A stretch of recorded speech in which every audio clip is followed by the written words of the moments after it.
In every gilded court, behind every jeweled crown, there's a locked door the history books won't open.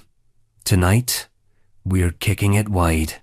These are not tales of noble speeches or glorious battles. These are the whispered scandals, the secret rituals, and the bizarre appetites of kings who ruled with velvet gloves and very peculiar tastes.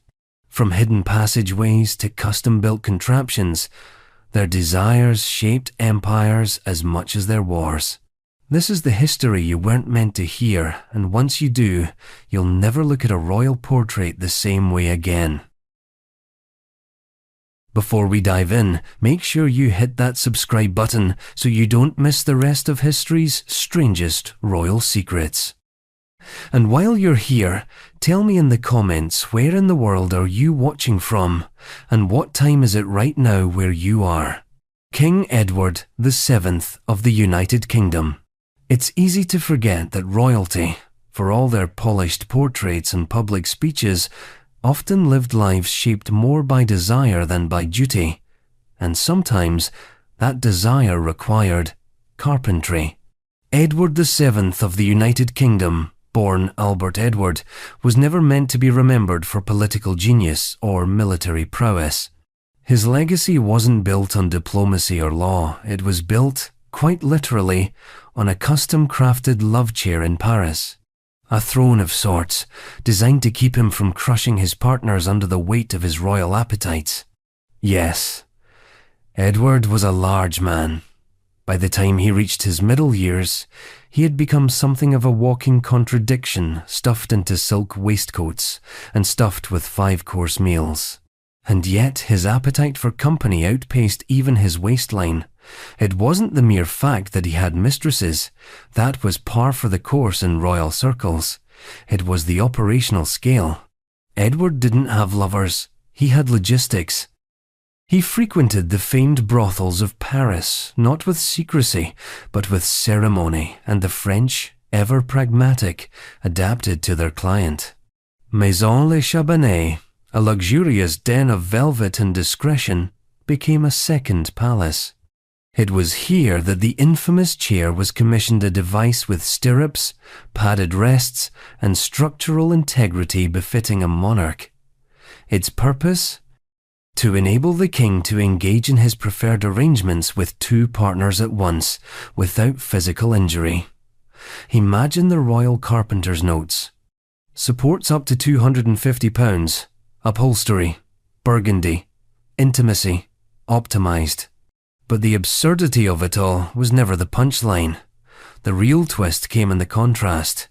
A man who could barely be trusted with decorum in a dining room was somehow expected to lead an empire. The Victorian public adored the image of the dutiful queen and her brood of moral offspring, so when Edward, the heir, turned out to be a libertine in tailored trousers, it created a kind of social cognitive dissonance. He was banished from influence during Queen Victoria's reign, reduced to opening garden parties and inspecting troops, while the real decisions happened behind tightly sealed doors. And yet, his popularity never waned. There was something almost grotesquely relatable about him, a man too human for the job he was born into. He smoked cigars the length of his forearm, devoured foie gras by the pound, and dallied with women whose names were whispered with both envy and disdain. His favourite mistress, Alice Keppel, was given a grace and loyalty that no parliament ever received. She was said to soothe his temper, advise him in private matters, and once reportedly convinced him not to declare war out of sheer spite. That's a level of influence most cabinet ministers could only fantasize about. But Edward's indulgences were never just private affairs. They were public symptoms of a much deeper rot.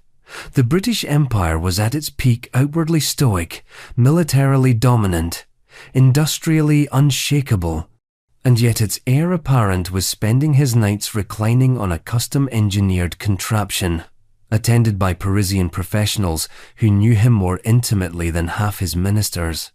Was it hypocrisy? Absolutely. But it was also prophecy. When Edward finally ascended the throne in 1901, it marked the beginning of the end of the Victorian illusion. His reign, brief and largely ceremonial, was less a rule and more a reckoning. He wasn't just a king.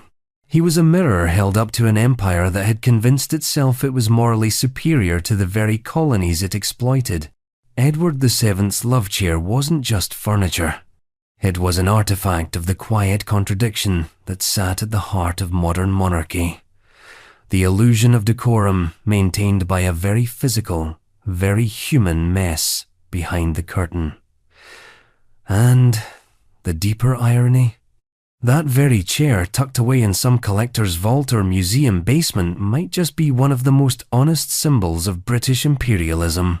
Because what is empire, if not the attempt to dress up indulgence as duty, to call conquest civilization, to put gold trim on contradictions no one wants to admit are there?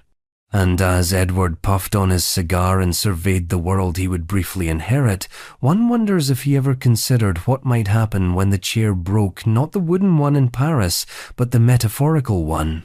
The brittle, overburdened throne of an empire, teetering on decadence. Of course, he didn't. That sort of foresight was left to historians. He was too busy reclining. And just as Edward faded into ceremonial comfort, another Roman figure from far earlier, but no less indulgent, was busy collapsing the difference between ruler and spectacle. A man who not only broke the rules of the empire, but rewrote them on velvet scrolls of absurdity and blood. A performer, a tyrant, and perhaps the first monarch to turn power itself into a kind of erotic theatre. Nero was waiting. Emperor Nero of Rome. History has a funny way of forgiving power, at least for a while. But some men push so far into the theatre of absurdity that even centuries can't fully sand down the scandal. Nero wasn't simply an emperor. He was a fire starter with a golden fiddle and a stage set for tragedy, a man who wore the imperial purple as if it were drag because, often, it was. When Nero became emperor at just 16, Rome sighed. Not in relief, in anticipation of drama. The boy had been raised under the shadow of his mother, Agrippina the Younger, a woman so determined to rule vicariously that many believed she poisoned her way into palace influence. She pushed Nero to power, stood behind the throne, and whispered every decision until, one day, he had her stabbed, then claimed she had fallen on her own sword. Multiple times. But matricide was only the first act. Nero wasn't interested in ruling Rome. He wanted to perform for it. Music, poetry, theatre. The emperor didn't want to be Caesar. He wanted to be celebrated. And in a city that demanded blood in the morning and applause by dusk, Nero blurred the line between empire and cabaret. His palace, the Domus Aurea, or Golden House, was an architectural hallucination. Imagine ceilings that rotated to mimic the stars, banquet halls with panels designed to drop rose petals and perfume on guests mid-meal. It was less a home and more a living hallucination, like Versailles designed by a fever dream. In this palace, Nero staged operas with himself as star. He sang, acted, danced, recited poetry. The senators, chained to etiquette, clapped until their palms bruised. One story goes that women faked labor to leave mid-performance, while men jumped over walls to avoid another hour of imperial monologue. But Nero's obsession with performance didn't stop at the arts. His personal life followed a script only he could understand. He married, of course, but quickly grew bored. Soon, he sought novelty in forms the Senate could barely whisper. Nero took 2 men as spouses in separate ceremonies, one of whom he dressed as a Roman matron, the other as a husband. The weddings were real. The paperwork was official. The empire watched its ruler dissolve traditional roles as easily as a stage curtain. To Nero, identity was malleable, ceremonial, theatrical. One night, he was an emperor. The next, a grieving bride at the funeral of a lover he'd kicked to death in a fit of rage, only to then replace the man with a slave who resembled him eerily well. Nero dressed the new partner in the dead man's clothes, gave him the same name, and introduced him at banquets as if nothing had happened. His Rome was a stage of mirrored delusion. Power was not just exercised, it was costumed, choreographed, and sold as spectacle. Sexuality, too, was a matter of aesthetics, props, and shock value. Nero didn't crave intimacy, he craved roles. He didn't want lovers, he wanted audiences. The irony, of course, was that behind the curtains and the floral-scented orgies, the empire was cracking. The provinces rebelled, the coffers bled gold, the Senate grumbled. The people, once entertained, grew restless, and Nero, sensing the shift, didn't tighten control. He just added more costume changes. Eventually, even the velvet couldn't muffle the rot. The Praetorian Guard turned on him. He fled Rome in disguise, muttering that the world had lost a great actor. And when the blade finally reached him, guided not by an assassin, but by his own hand, his last words were not imperial, but theatrical. What an artist dies in me. He died as he lived, mistaking power for performance. But Nero left behind more than scandal. He left behind a blueprint for rulers who couldn't separate the throne from the theatre, who mistook domination for divine entertainment. And few took that blueprint more seriously than the boy king who came a century and a half later, not just wearing wigs and gowns, but practically begging the empire to crucify him for his appetites. Elagabalus didn't want to rule Rome. He wanted to rewrite what Rome even meant. Emperor Elagabalus of Rome. By the time Elagabalus took the Roman throne, the empire was already exhausted. Exhausted by assassinations disguised as promotions. Exhausted by generals with too many medals and not enough morals. Exhausted by emperors who turned power into theatre. And yet, Rome still wasn't ready for Elagabalus, a teenager from Syria who arrived in the capital like a velvet-wrapped thunderstorm.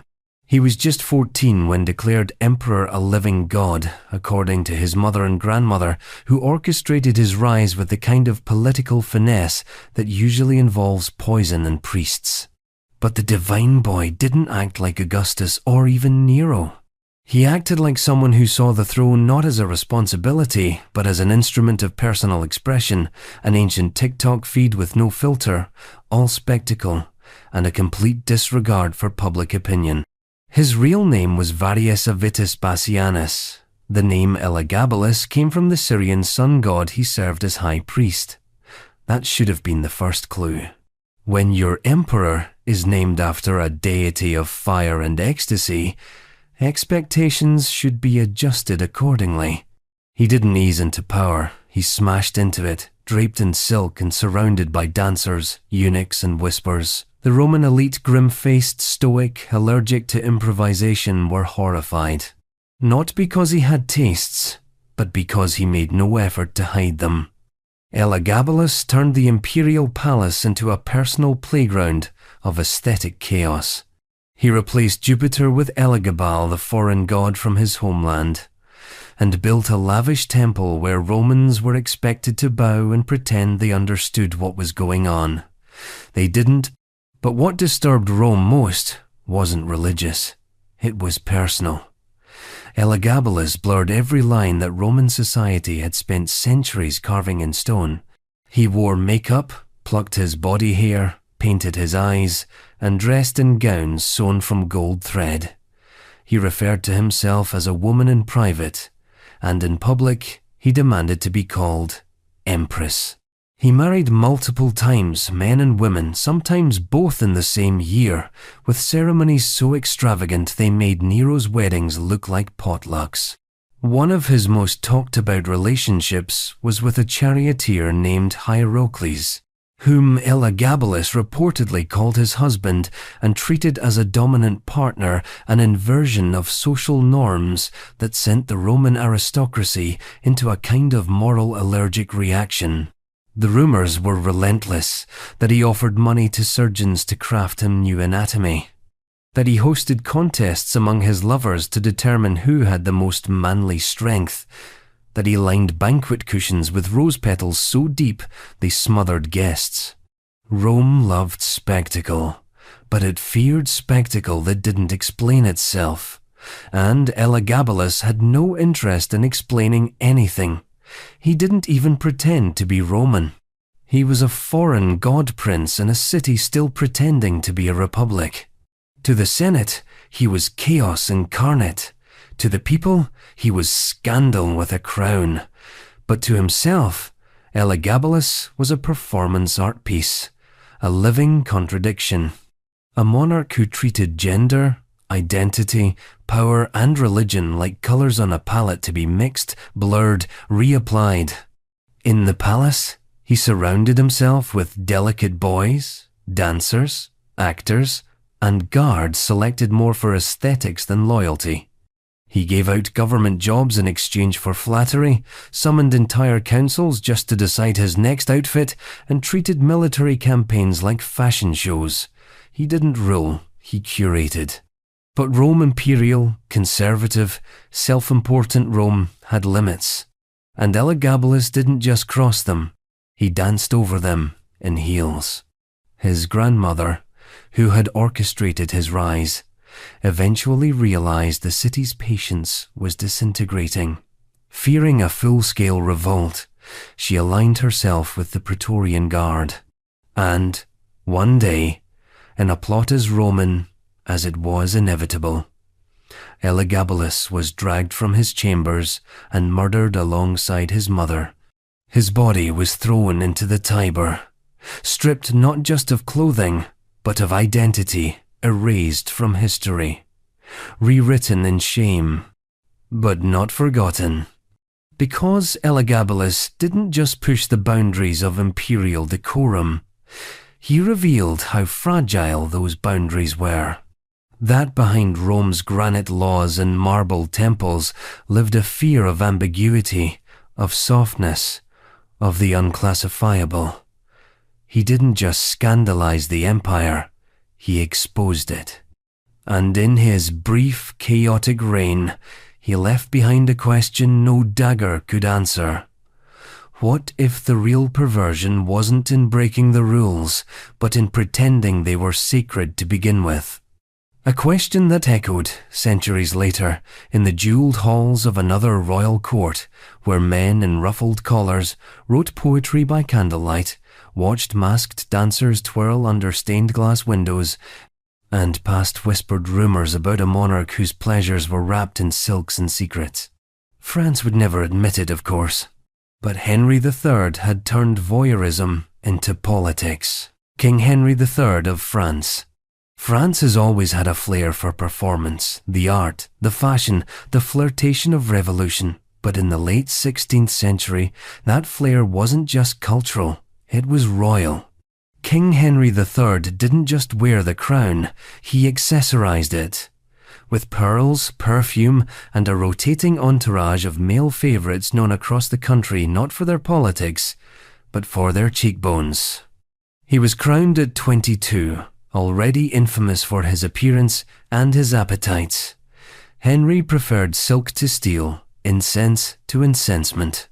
While other monarchs carved their legacy on the battlefield, Henry carved his into velvet robes and scented gloves.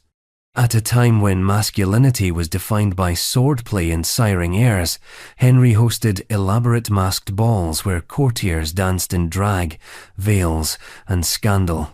To the Catholic League, he was a disgrace. To Protestant enemies, a caricature. To foreign diplomats, an enigma in heels. And to France?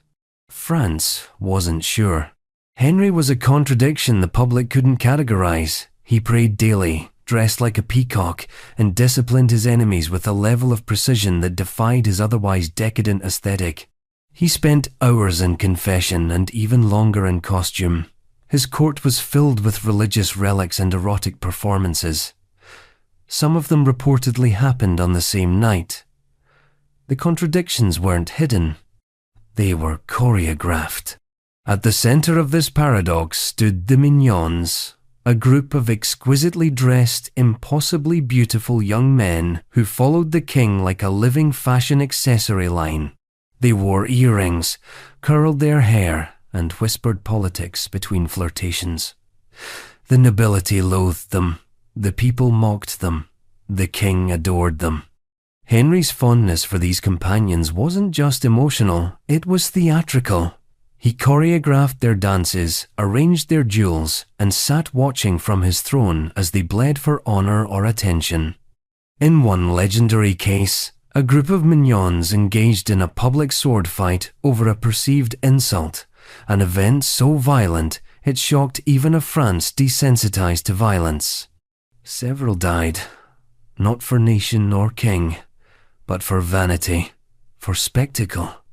And yet, Henry remained unfazed.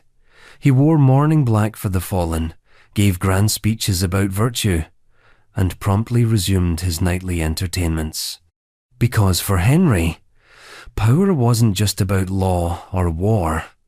It was about perception, about controlling the narrative, the lighting, the music, the masks.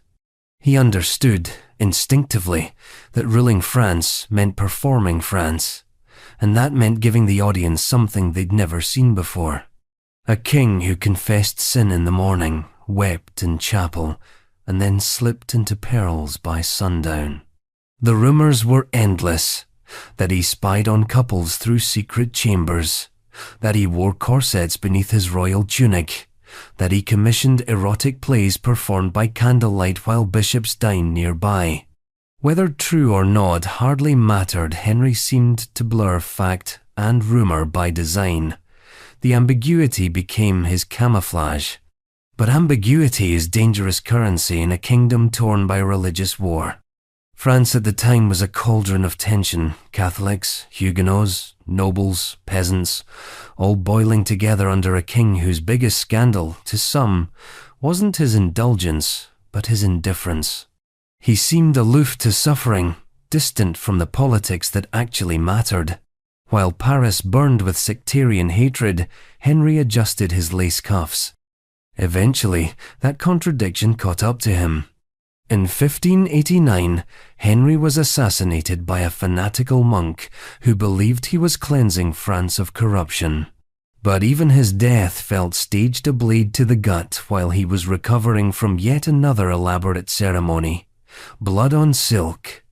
A final performance. Henry died childless, heirless, and surrounded by suspicion. The Valois line ended with him, not with a bang, but a scandal wrapped in ribbons. But in death, as in life, he left a question hanging in the perfumed air. What do we fear more, a king who sins in secret, or one who sins in full view and dares to decorate it? And just as France reeled from a monarch who turned morality into theatre, far across the world, another ruler quiet, calculating, and thousands of years removed from Versailles, was scripting fantasies of his own. Not in ballrooms, but in the gilded chambers of Han China, where roleplay, poetry, and politics melted together, and the emperor, behind closed doors, stopped being a sovereign and became something altogether more curious. Wu of Han was waiting. Emperor Wu of Han China. If there was ever a monarch who saw the imperial court as both a war room and a stage, it was Wu of Han. Ruled from 156 to 87 BCE, but don't let the centuries fool you, his story is as eerily modern as a scandal caught on CCTV. At first glance, Emperor Wu was the textbook strongman. He expanded the Han dynasty's borders, opened the Silk Road, crushed dissent, and restructured the bureaucracy. He was the kind of emperor who would conquer entire regions before breakfast and pen philosophical essays before lunch. And yet, behind that stoic bronze statue pose was a man quietly dismantling the boundaries between power and pleasure. Wu was not flamboyant. He was calculated a strategist in every aspect of life, including intimacy. He wasn't driven by chaos or hedonism like Nero or Elagabalus. He didn't need to throw roses from the ceiling. His indulgences were slower, subtler, and in many ways far stranger. Because where other rulers took lovers in secret, Wu curated them. Where others hid their desires behind locked doors, Wu folded his into ritual. He wasn't just a king who enjoyed roleplay, he was a sovereign who turned history into fetish. His court was massive, literally. Thousands of servants, eunuchs, scholars, guards, and most notably, concubines, many selected less for beauty than for their resemblance to figures from old folk tales and historical myths. The emperor, it seemed, didn't just want pleasure. He wanted reenactments. Women were trained to embody the roles of legendary beauties, tragic lovers, and even ancient enemies of China. He gave them scripts, costumes, sometimes entire stage sets. He played the hero, sometimes the villain, occasionally the prisoner. And no one, not the scholars, not the generals, dared question it. After all, these performances were cloaked in the language of cultural reverence. They weren't indulgences, they were philosophical meditations. At least, that's what the court scribes wrote down. But it didn't stop with women. Wu's harem included male favorites as well, a fact noted not with scandal, but with bureaucratic neutrality in the court archives. These young men, often selected from elite families or chosen for their musical and poetic talents, were given titles and responsibilities, but their real role was far more intimate. Wu saw no need to limit his affections. He spread them as he spread his empire strategically, indulgently, and always with an eye for symbolic value. It wasn't about impulse, it was about control. In Wu's world, intimacy was politics. He used affection to forge alliances, manipulate court factions, and neutralize threats. Promoting a concubine could calm a rebellious province. Elevating a male lover could unsettle a rival clan. His passions weren't weaknesses, they were weapons, and everyone knew it. But perhaps the most unnerving thing about Emperor Wu wasn't his private behavior. It was how completely it blurred into his public persona. There was no clear separation between court ritual and bedroom ritual. The same robes, the same incense, the same solemn music used to honor ancestors were often heard behind closed doors as he enacted scenes from long-dead dynasties, recreating moments of conquest and betrayal with live bodies and whispered scripts. It's said he once commissioned an erotic poem to be recited during a military victory banquet, not as entertainment, but as policy, to remind his ministers, subtly, that pleasure and power weren't opposites. They were partners, interchangeable, and always, always hierarchical. Was it perversion? Maybe. Was it madness? Possibly. But more likely, it was something far more unnerving. Clarity. Wu understood what few leaders ever do, that the distance between governance and gratification is razor thin. That emperors don't need to choose between the battlefield and the boudoir. They can rule from both, as long as no one dares call it what it is. And for decades, no one did. He reigned for over 50 years, a lifetime of carefully choreographed seduction, masquerading as statecraft. But even the most disciplined emperors leave a trail. And when he died, he left behind a court culture addicted to ritualized indulgence, a bureaucracy that had learned to speak in metaphor, and a legacy that whispered, not shouted, its moral ambiguity. And as his ashes cooled, Far away in time and geography, another Roman emperor was already turning that whisper into a scream, stripping away the poetry, the symbolism, and the pretense. Where Wu seduced, Caligula conquered. Emperor Caligula of Rome. By the time Caligula took power, Rome had seen its share of corruption. Betrayals, stabbings, orgies, incompetence, these weren't bugs in the imperial system. They were features. But even in that blood-soaked, scandal-hardened landscape, Caligula managed to stand out like a fire in a funeral parlor. He didn't just break the rules, he lit them on fire, scattered the ashes over dinner, and laughed as senators choked on the smoke. Officially, his name was Gaius Julius Caesar Augustus Germanicus, but nobody called him that. They called him Caligula, Little Boot, a nickname from childhood when he paraded around military camps in a miniature soldier's outfit, pretending to be a general while the real ones plotted world domination. It was cute until it wasn't. When his father, a celebrated general, mysteriously died and his family fell from favor, Caligula survived by becoming exactly what the empire demanded: invisible. He smiled for emperors who'd murdered his relatives. He played the quiet, unassuming grandson of Rome. But beneath that silence, something was calcifying, not grief, not fear, but a kind of gleeful nihilism. When Emperor Tiberius, a man known for his own disturbing retreat into island debauchery, finally died, the Senate breathed a sigh of relief. Caligula, young, handsome, and seemingly sane, stepped into power like a golden sunrise after a decade-long thunderstorm. That sunrise lasted about 6 months. Then came the darkness. Not gradual, not gentle. It hit like a decapitation. The official explanation was illness, a fever that struck him down, left him delirious, then changed him. The unofficial explanation was madness, or possession, or divine punishment.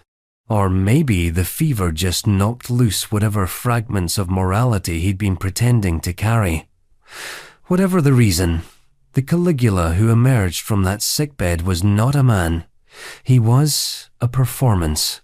His reign became a theatre of cruelty, with the emperor as playwright, director, and lead actor.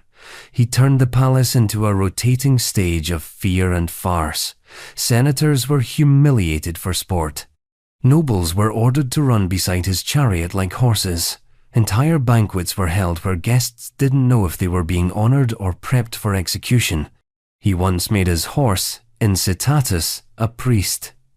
Later, he supposedly tried to make him a consul.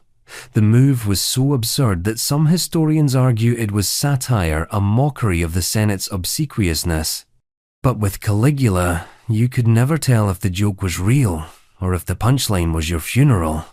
And then there was the intimacy, not private, not quiet, but wielded like a weapon. He paraded his sisters through the palace like trophies. Whispers grew into rumors, rumors into certainty. That he took them to bed, that he took everyone to bed, wives of senators, noblemen's sons, temple virgins. Not for love, not even for pleasure, but for dominance, for theatre, for a kind of divine shock value.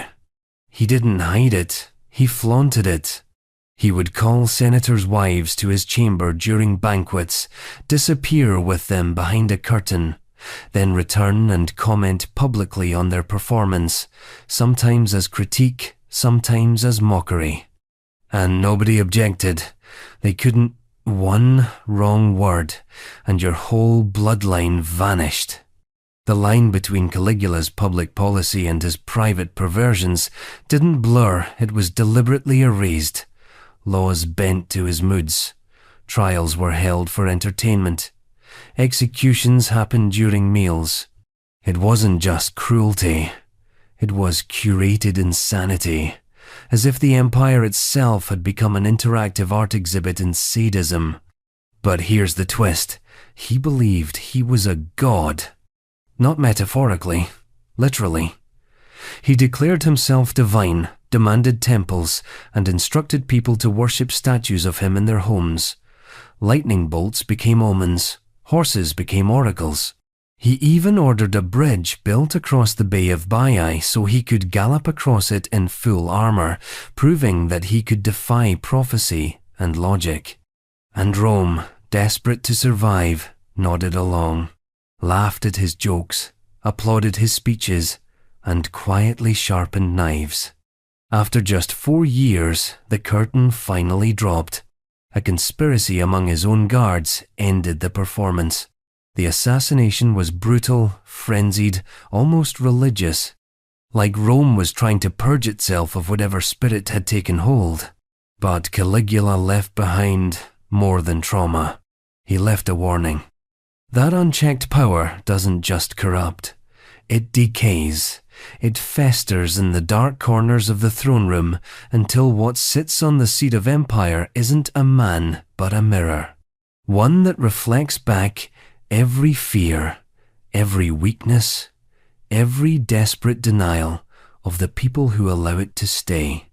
And even centuries later, in a far more restrained and powdered court, another monarch was carefully rehearsing his own version of curated intimacy, not with violence, but with voyeurism. Not with gods, but with dresses. The court of England was about to see what happened when desire put on a wig and asked politely for a show. Charles II was opening the curtain. King Charles II of England. If ever there was a king who treated exile like a sabbatical and restoration like an extended after-party, it was Charles II. The merry monarch. They called him not out of affection, but out of thinly veiled exhaustion. His reign wasn't so much governed as choreographed, set to a backdrop of satin sheets, powdered wigs, and a rotating cast of women who blurred the line between mistress, muse, and minor government official. But to understand Charles, you have to understand what came before him, namely, the English Civil War, a period so humorless and puritanical that even dancing was frowned upon, and the idea of a theatre performance was treated like witchcraft. His father, Charles I, was beheaded, his family scattered. England, for a brief moment, flirted with the radical notion of a government that didn't answer to divine hormones. So when the monarchy was restored in 1660, and Charles II returned from exile in France, he did not come back with apologies or reform. He came back with French tailoring, a chronic disinterest in politics, and a libido so persistent it might as well have been listed in the royal budget. Charles II was not a warrior. He was not a philosopher king. He was a man who found his peace in the art of watching. According to those close to the court, he had a particular fondness for slow undressing, not done in private, not behind locked doors, but often orchestrated like a delicately unwrapped stage play. His mistresses, many of whom were actresses, were reportedly expected to perform this ritual with theatrical timing, soft lighting, and frequently food. Because for Charles, indulgence wasn't passive, it was interactive. Banquets blurred into burlesque. Lounges became stages. He enjoyed watching women peel away their corsets as he chewed on roasted pheasant, washed down with wine too expensive for Parliament to ever approve, not that they were asked. This wasn't just preference, it was policy. The Restoration Court became a haven for permissiveness. Morality, if it still existed, was outsourced to the church, which Charles politely ignored. His most famous mistress, Nell Gwynn, began her career as a fruit seller and actress, and ended it with noble titles, palaces, and a place in British folklore. She wasn't just his lover, she was his PR campaign. He paraded her through London with such regularity that the people began to see her not as scandal, but as spectacle, charming, witty, and openly acknowledged. When someone mistook her for a Catholic on the street, she reportedly shouted, "I'm the Protestant whore. a line so iconic it belongs on a flag. But Charles's appetites weren't just personal, they became political liabilities. His court was criticized as a den of vice, filled with drinking, gambling, and a rotating door of silk-clad companions. He fathered at least a dozen illegitimate children, none of whom could inherit the throne, but many of whom were given dukedoms, incomes, and influence. The House of Lords became something of a daycare for his romantic decisions. And yet, for all his scandal, Charles was popular, almost suspiciously so. Why? Because after decades of Puritan austerity and the cold mechanics of parliamentary governance, the people didn't want virtue. They wanted personality. And Charles delivered not through laws, but through leisure. He ruled like a man who had read every line of Hamlet and decided the real tragedy wasn't indecision, but celibacy. But his indulgences came at a cost. The treasury bled. The plague swept through London. The Great Fire devoured half the city. And still, Charles lingered in his chambers, entertained by dancers and distractions, draped in the illusion that pleasure could outpace consequence. He was a voyeur of his own kingdom, watching it burn, slowly, from the safety of lace pillows and sugared fruit. And when he died, famously muttering, "Let not poor Nelly starve," it was less a final romantic gesture and more a punchline. The king who had turned the English court into a theatre of flirtation was undone, not by war or rebellion, but by the quiet inevitability of time. And yet, just as the English crown exhaled and tried to pretend the velvet curtain had closed for good, another ruler from a very different empire was already drawing the bath, lighting the incense, and preparing his own version of ceremonial indulgence. Not in courtrooms, but in bathhouses. Not with mistresses, but with pages. Shah Abbas, I was stepping into the steam. Shah Abbas, I of Persia. If Charles II turned voyeurism into entertainment, Shah Abbas, I transformed intimacy into ceremony. And not the kind of ceremony with priests and choirs. The kind with rosewater, gold-plated basins, and a room full of silent witnesses pretending not to notice what they were witnessing. Ruling from 1588 to 1629, Shah Abbas was, to most historians, a reformer, a consolidator, a centralizer of power. A man who modernized the Safavid Empire and turned Persia into a polished machine of governance, trade, and diplomacy. And all of that is true, but it leaves something out.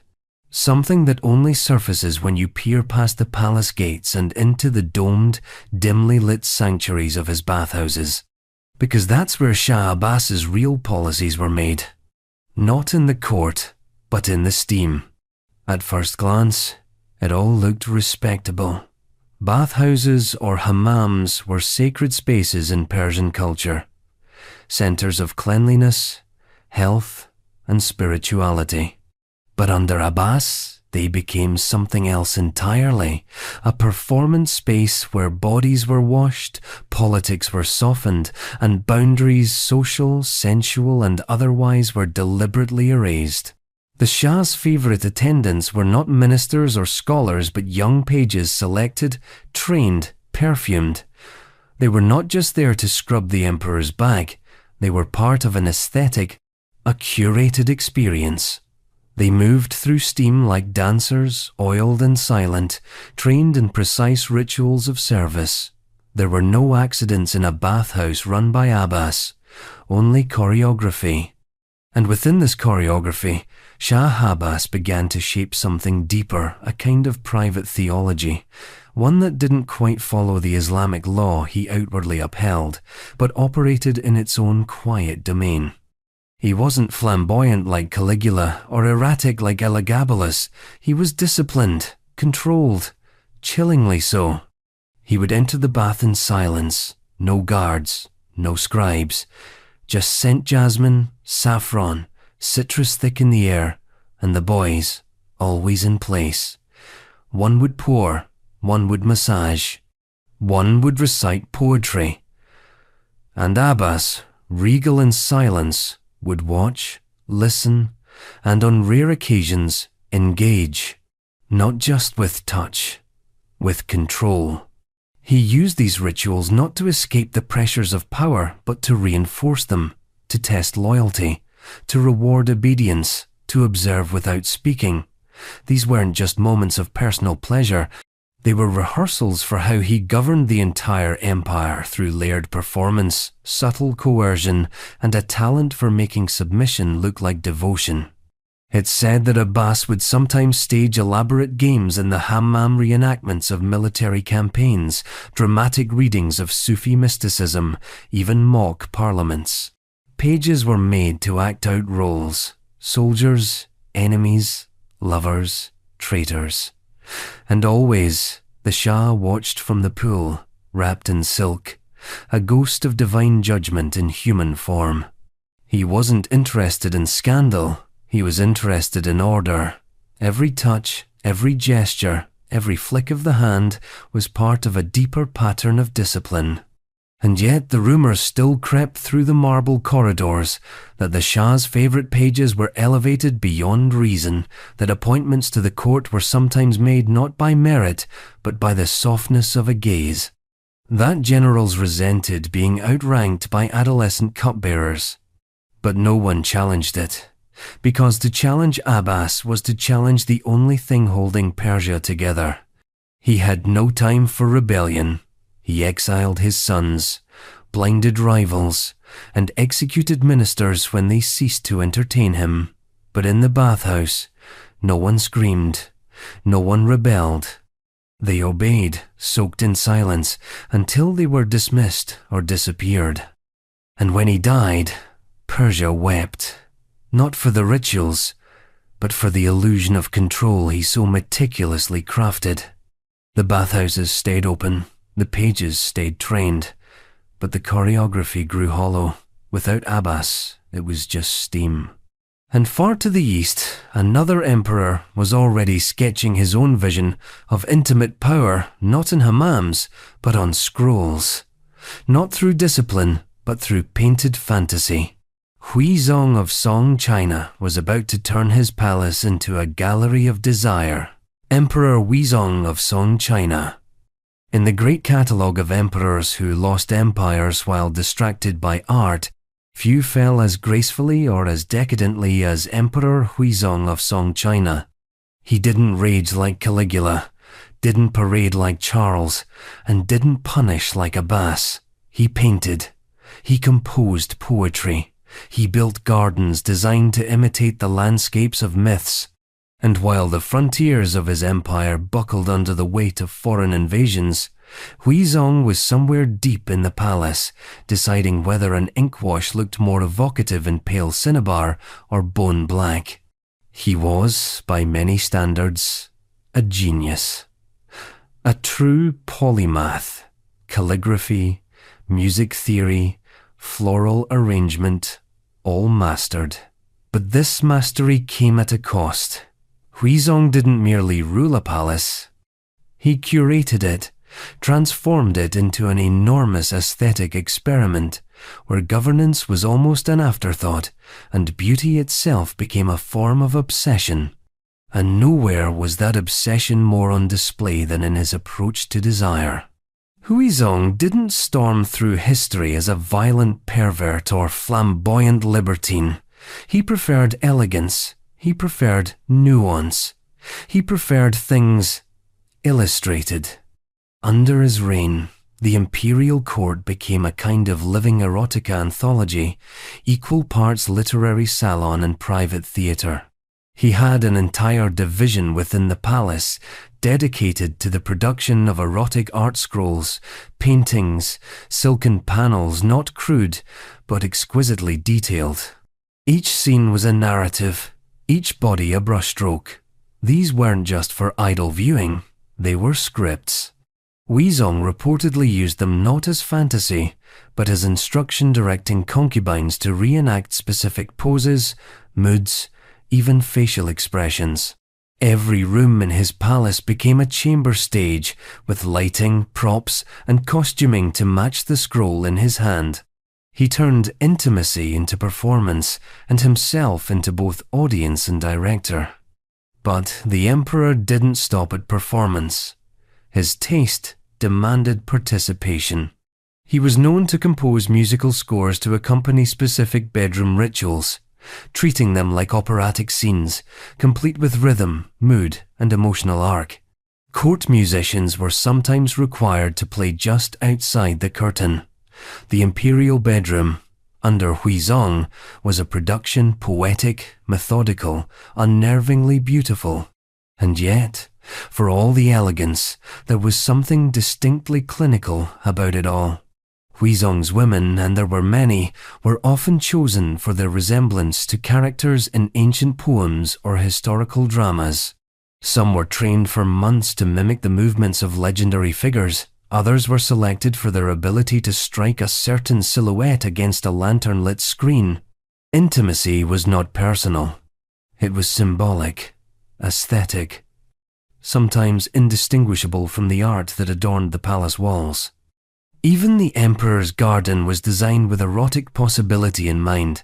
Bridges shaped like crescents, trees planted to echo certain verses from Tang Dynasty love poetry, artificial hills constructed so that one could observe the way robes fall from the shoulder under moonlight. Huizong didn't desire women. He desired the concept of desire filtered, framed, and exquisitely staged. But outside the palace gates, the world was cracking. The Jin dynasty, fierce and ambitious, pressed down from the north. Ministers begged Huizong to focus. Generals warned of breaches. But the emperor, ever detached, ever poetic, dismissed their concerns with calligraphic grace. The ink on his scrolls dried faster than his empire could hold its borders. Eventually, it fell. The capital was captured. Huizong, along with many members of his court, was taken prisoner. The man who had once ruled an empire of poetry now found himself reduced to a footnote in another man's ledger. It's said he continued to paint even in captivity small birds, lonely branches, brief moments of silence in a life that had been composed entirely of them. But his real legacy wasn't in his scrolls or his compositions. It was in the way he treated desire not as appetite, not even as identity, but as architecture, as something to be built, curated, and admired from a distance. And while Huizong painted through his downfall, in another continent entirely, a king with a far less refined palate was rifling through other people's laundry. Not because he was curious, because he was obsessed. King Farouk of Egypt was about to make fetish into foreign policy. King Farouk of Egypt. When people talk about the final kings of fallen dynasties, they often imagine broken men dethroned by revolution, betrayed by their people, dragging fading bloodlines behind them like dusty robes. But King Farouk of Egypt didn't go out like that.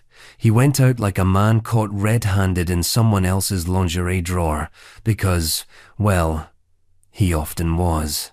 Farouk ruled from 1936 to 1952, a period where Egypt was shifting under the tectonic pressure of colonial residue, nationalist awakenings, and growing unrest. But while the world turned, Farouk turned inward to obsession, to compulsion, to collecting. He didn't merely indulge, he stockpiled, he hoarded. Not land or power those he let slip through his fingers. No, Farouk collected objects, specifically women's undergarments. According to palace insiders and a growing cloud of rumors that followed him from hotel rooms to diplomatic dinners, Farouk had an uncontrollable fixation on stealing lingerie, even from the wives of his own guests. Nothing was sacred. Not social rank, not political alliances, not the concept of basic privacy. Visiting dignitaries were warned, discreetly, to keep an eye on their wives' luggage. And still, under the gold and green opulence of royal hospitality, silk would go missing, lace would vanish, drawers would be emptied like treasure chests. This wasn't casual perversion, this was logistics. Farouk reportedly kept an enormous collection of women's undergarments in hidden compartments throughout his palaces, categorized, preserved, archived. The way some kings keep medals or maps, Farouk kept braziers. They weren't tokens of conquest, they were fetishes of absence. Objects removed from context, stored like trophies. But trophies of what? Not of love, not even of lust. Of control, maybe. Or perhaps a kind of curated fantasy, a world where the king didn't need to be admired, only obeyed in silence.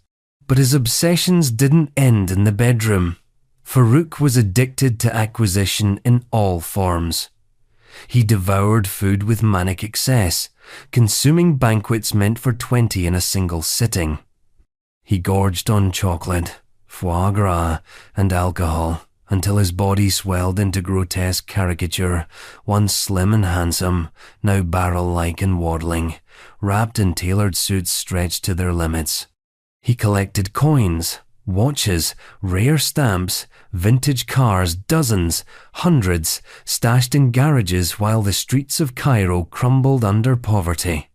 And yet, even as the people starved, the king kept eating, and stealing, and indulging. He fancied himself a modern monarch, but had the emotional restraint of a kleptomaniac in a jewelry store. At one point, he reportedly stole a pocket watch off Winston Churchill, an act so bold, so cartoonishly bizarre, that it briefly overshadowed an entire diplomatic conversation. When confronted, Farouk laughed. "It's just a game," he said. But the game was always rigged, and the stakes were always real for everyone except him. Egypt, meanwhile, was no longer playing. As the king's scandals piled up, so did the dissent. Students protested, the army muttered, Parliament tried, uselessly, to leash him.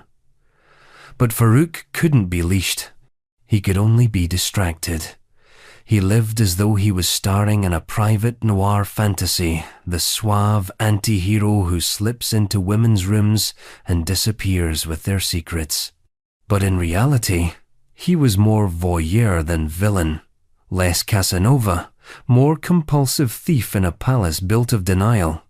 When the revolution finally came in 1952, it was almost anticlimactic. The free officers gave him the choice: abdicate and leave, or be removed. Farouk, bloated and bewildered, packed his things. Not all of them, of course. There wasn't enough time to bring the lingerie vault. He boarded a yacht and sailed into exile, reportedly with suitcases filled with money, watches, and who knows what else. He would live out his remaining years in Europe, an overfed ghost in luxury hotels, wandering corridors that echoed not with power, but with whispers of silk and shame. But even in disgrace, Farouk remains unforgettable, not because of what he built, but because of what he took. A king who ruled through possession, through appetite, through a need so bottomless it became pathological. And while Farouk faded into Mediterranean obscurity, another royal far from Cairo, far from scandal headlines, was quietly summoning spirits, burning candles, and summoning visions not from politics, but from shadows. Because Frederick William II of Prussia didn't just rule with a scepter, he ruled with a seance. King Frederick William II of Prussia.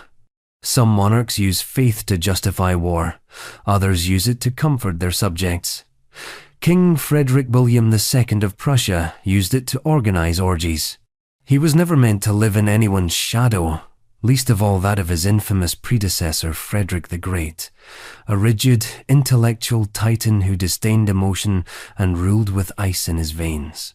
But his nephew and successor, Frederick William II, was of a different breed entirely.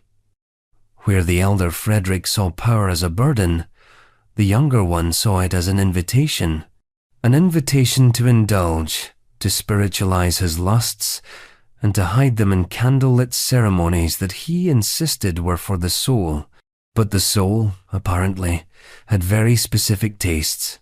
Frederick William II ruled Prussia from 1786 to 1797, a decade marked not only by political maneuvering and territorial expansion, but by the emperor's curious preoccupation with mysticism, ritual, and what might generously be called esoteric pleasures. He was not content with traditional courtly affairs or casual dalliances. His bedroom, like his throne, had to be sanctified, or at least theatrically staged to look that way. He was obsessed with the occult, surrounding himself with mediums, visionaries, and alchemists. The line between seance and seduction didn't just blur, it collapsed entirely. Secret societies flourished under his protection, filled with cryptic hand gestures, arcane symbols, and deeply suspicious initiation rites involving candles, chanting, and selective undressing. Some whispered that his most trusted advisors were not ministers, but magicians hired more for their ability to summon spirits than to balance budgets. His court became a kind of Versailles meets Vatican fever dream, where foreign policy might be interrupted at any moment for a spontaneous ritual invoking the lost wisdom of Atlantis. But the real ceremonies happened in private. It was said that Frederick William hosted exclusive spiritual circles with his most trusted companions, gatherings that began as philosophical salons and ended as scenes better suited to fevered novels. Women and men were both invited. The rooms were perfumed, lit with dim lanterns, and draped in veils that turned even the air into something suggestive. There were rules, of course. All sacred rituals have them. Participants were required to wear specific garments, flowing robes, or nothing at all, depending on the phase of the ritual. Incantations were recited, music was played, touch became meditation, and Frederick William, ever the spiritual leader, would preside from the center, not with judgment, but with fervent curiosity. He wasn't just present, he was orchestrating. He saw no contradiction between desire and divinity. To him, these acts weren't merely indulgent, they were sacred. Divine pleasure, enlightenment through ecstasy. Every embrace was a mystical union. Every sigh, a hymn. That was the justification, anyway. Meanwhile, Prussia staggered forward under the weight of its leader's distractions. The king spent lavishly on temples, exotic perfumes, and personal sanctuaries where his rituals could unfold uninterrupted. The court grew nervous. The military, more accustomed to boots than barefoot prophets, grew restless. Frederick William's attention, like his affections, was unpredictable. He was famously indecisive, particularly when dealing with the affairs of state. A man who could orchestrate a night-long ritual involving scented oils, carved obsidian, and synchronized breathwork, and yet be utterly paralyzed by a diplomatic treaty. His spiritual advisors often had more say in royal appointments than his generals. His personal astrologer reportedly vetoed more policies than his cabinet. Eventually, it all began to unravel. The French Revolution was burning down thrones. The world was tilting toward modernity. Frederick William, garlanded in incense smoke and half-whispered mantras, found himself increasingly out of step. By the time he died in 1797, Prussia was already shifting away from the dreamscape he had crafted. His successor dismantled many of his sacred societies and purged the court of the mystics and moonlit ministers. The temples were closed, the candles snuffed out. But the memory lingered. A king who tried to transform governance into alchemy, who baptized his appetites in sacred oils, who believed that the state could be seduced into harmony one ritual at a time. And far across the continent, in another empire soaked in spice, silk, and opium, a different ruler was combining performance, power, and spectacle, but this time with animals, dancers, and an appetite that disturbed even his contemporaries. Jahangir of Mughal India wasn't just an emperor, he was an audience. Emperor Jahangir of Mughal India. If Shah Abbas moved through steam and Frederick William drifted through incense, Emperor Jahangir of Mughal India moved through smoke thick, perfumed, and always curling around some forbidden curiosity. Ruler of one of the richest empires in the world, from 1605 to 1627, Jahangir styled himself as the patron of art, justice, and opium-dusted contemplation.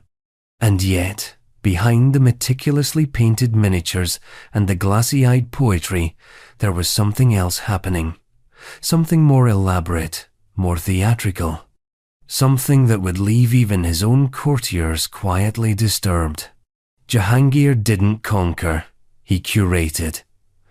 While his father Akbar had built an empire through military brilliance and religious diplomacy, Jahangir inherited a finished palace and filled it with shadows. He didn't need to expand the empire. He needed to decorate it with rare animals, exquisite fabrics, intoxicating substances, and performances that blurred the line between entertainment and exhibitionism. Publicly, he was a lover of nature. He kept journals filled with obsessive detail about flora and fauna, watched animals with the reverence of a scholar, and commissioned hundreds of paintings of birds, lions, elephants, deer.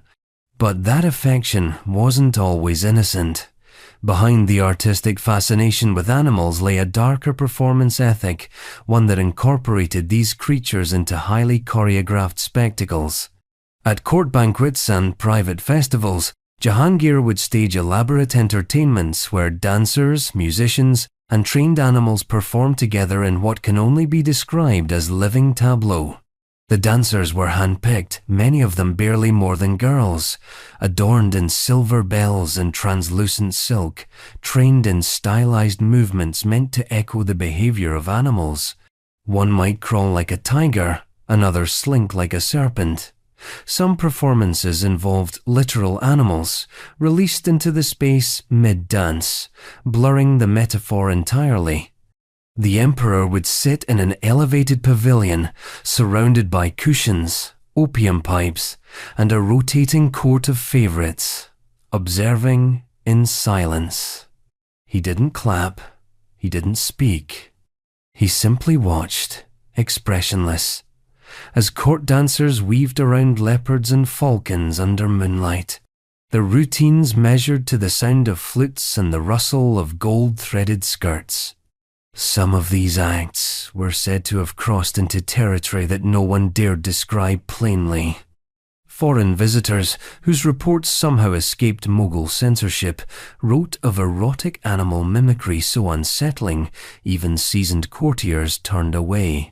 Dancers trained to emulate mating rituals of beasts, performers contorted into shapes that served both symbolic and salacious ends, all presented under the pretense of imperial culture. Jahangir justified these events in philosophical terms. He saw no contradiction between aestheticism and indulgence. In his eyes, the body was just another medium, like marble or pigment, and pleasure when executed with grace was as valid as poetry or music. Morality, to Jahangir, was provincial. What mattered was beauty, and beauty, for him, required control. And control he maintained. His palace operated like a theatrical company. Everyone had roles. Dancers were trained like soldiers. Animal handlers were choreographers. Eunuchs acted as stage managers, timing the transitions between music, incense, and spectacle.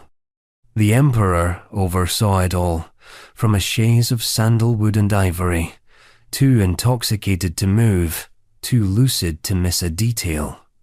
This was not madness, it was method.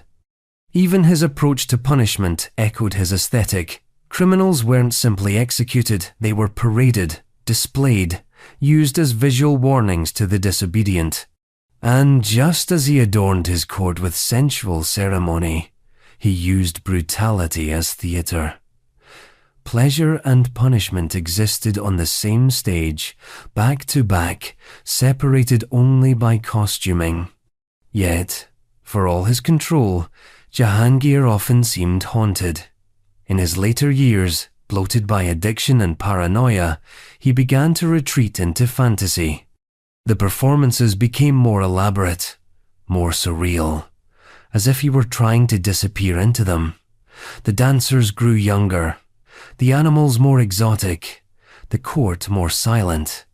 Ministers began to wonder if they were serving an emperor or an audience that no longer clapped. And as the empire began to buckle under its own weight, his son Shah Jahan waited in the wings, blade sharp, gaze colder than any poem could soften. But the stage of imperial pleasure never closed it, merely relocated. Centuries later, in a far more gilded France, another ruler would recreate the empire of indulgence.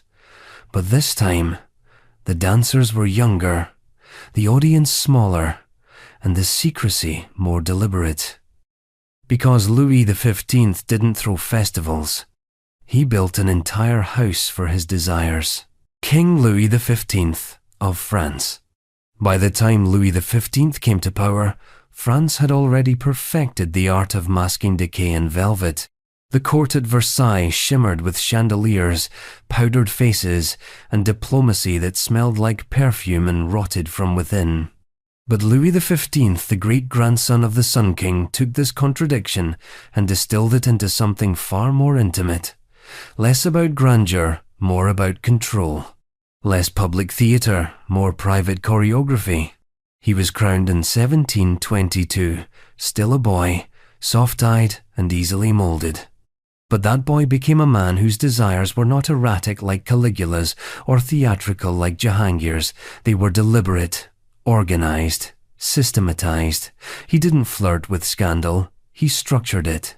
The apex of that structure was a place known in hushed tones and veiled references, the Parc aux Cerfs. Literally, the Deer Park.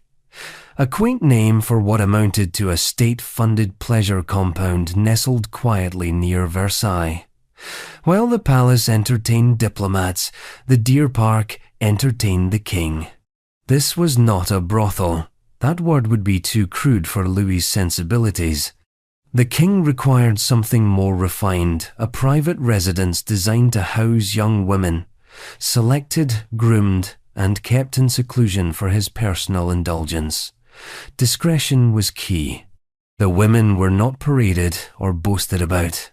They were moved in and out of the house through back corridors, cloaked carriages, and servants who had been trained not to speak above a whisper. Most were teenagers, some shockingly young, even by the standards of the 18th century girls from modest families, often selected through intermediaries who promised wealth, stability, even marriage. What they got was a gilded cage, luxurious, yes, full of books, music, fine gowns, and tutors. But make no mistake, the curriculum was singular. They were there to please the king. Louis would visit unannounced, cloaked in informality. There were no royal processions, no trumpets. Just the soft creak of a carriage door, the quiet tap of heels on the stone path, and then the king casually entering a room where everything had been staged to his liking. Fragrance, lighting, mood. The girl, waiting. And yet, he believed it was all gentle. To Louis, This arrangement wasn't exploitation. It was kindness.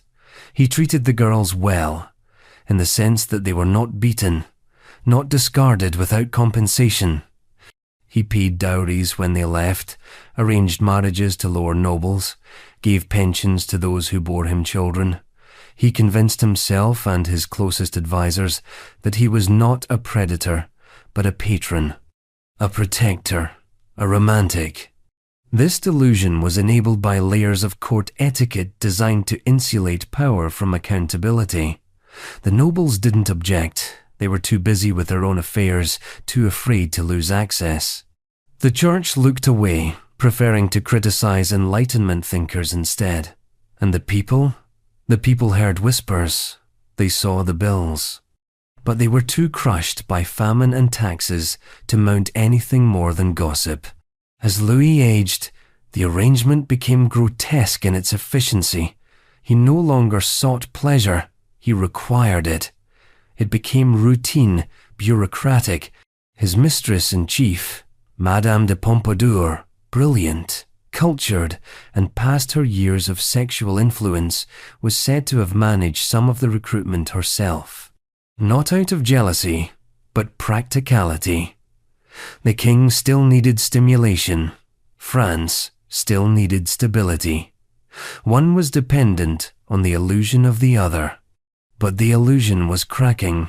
The coffers were draining. The people were restless. And behind the golden walls of Versailles, the king was aging slower, heavier, more isolated. His appetite persisted, even as his empire sagged under its own ornamental weight. When Louis XV died in 1774, he left behind not a kingdom, but a slow-motion disaster, a nation spiraling toward revolution, fueled in part by decades of royal indulgence masquerading as divine right. His heir, Louis XVI, would face the guillotine. But the legacy of Louis XV remained not just in the scandal of the Deer Park, but in the quiet terror it represented. That power, when hidden too long in luxury, forgets what it looks like in daylight. And far across the sea, in a nation just beginning to modernize, another emperor had already begun staging his own twilight entertainments, not in palaces, but in carefully crafted tea rooms, behind paper screens, where staged pleasure passed for refinement. Emperor Meiji was not decadent. He was meticulous. And he watched everything. Emperor Meiji of Japan. In the history books, Emperor Meiji is remembered as the man who dragged Japan into the modern world, who traded swords for steam engines, samurai for soldiers, kimonos for khakis. A reformer. A national unifier. The emperor who cracked open the sealed box of Japanese isolation and let in the scent of Western ambition. But history, as always, edits out the parts that smell too human. Because while the public Meiji was busy restructuring Japan's legal code and modeling his court after European monarchies, the private Meiji was exploring another kind of theatre altogether, one performed not in parliaments or palaces, but in tightly curated chambers behind paper doors. And unlike the bureaucratic rituals of the West, these performances weren't written into the record. They were whispered, lacquered, and rehearsed with the precision of a no-play no outsider was ever meant to see. His imperial court, stripped of the shogun's military dominance, became something else, a controlled, aesthetic ecosystem where political power was indistinguishable from social choreography. Everything mattered: how you bowed, how you folded a letter, how you poured the tea. But beneath this performance of order, Meiji built an inner world of indulgence, carefully veiled by protocol and obscured by incense.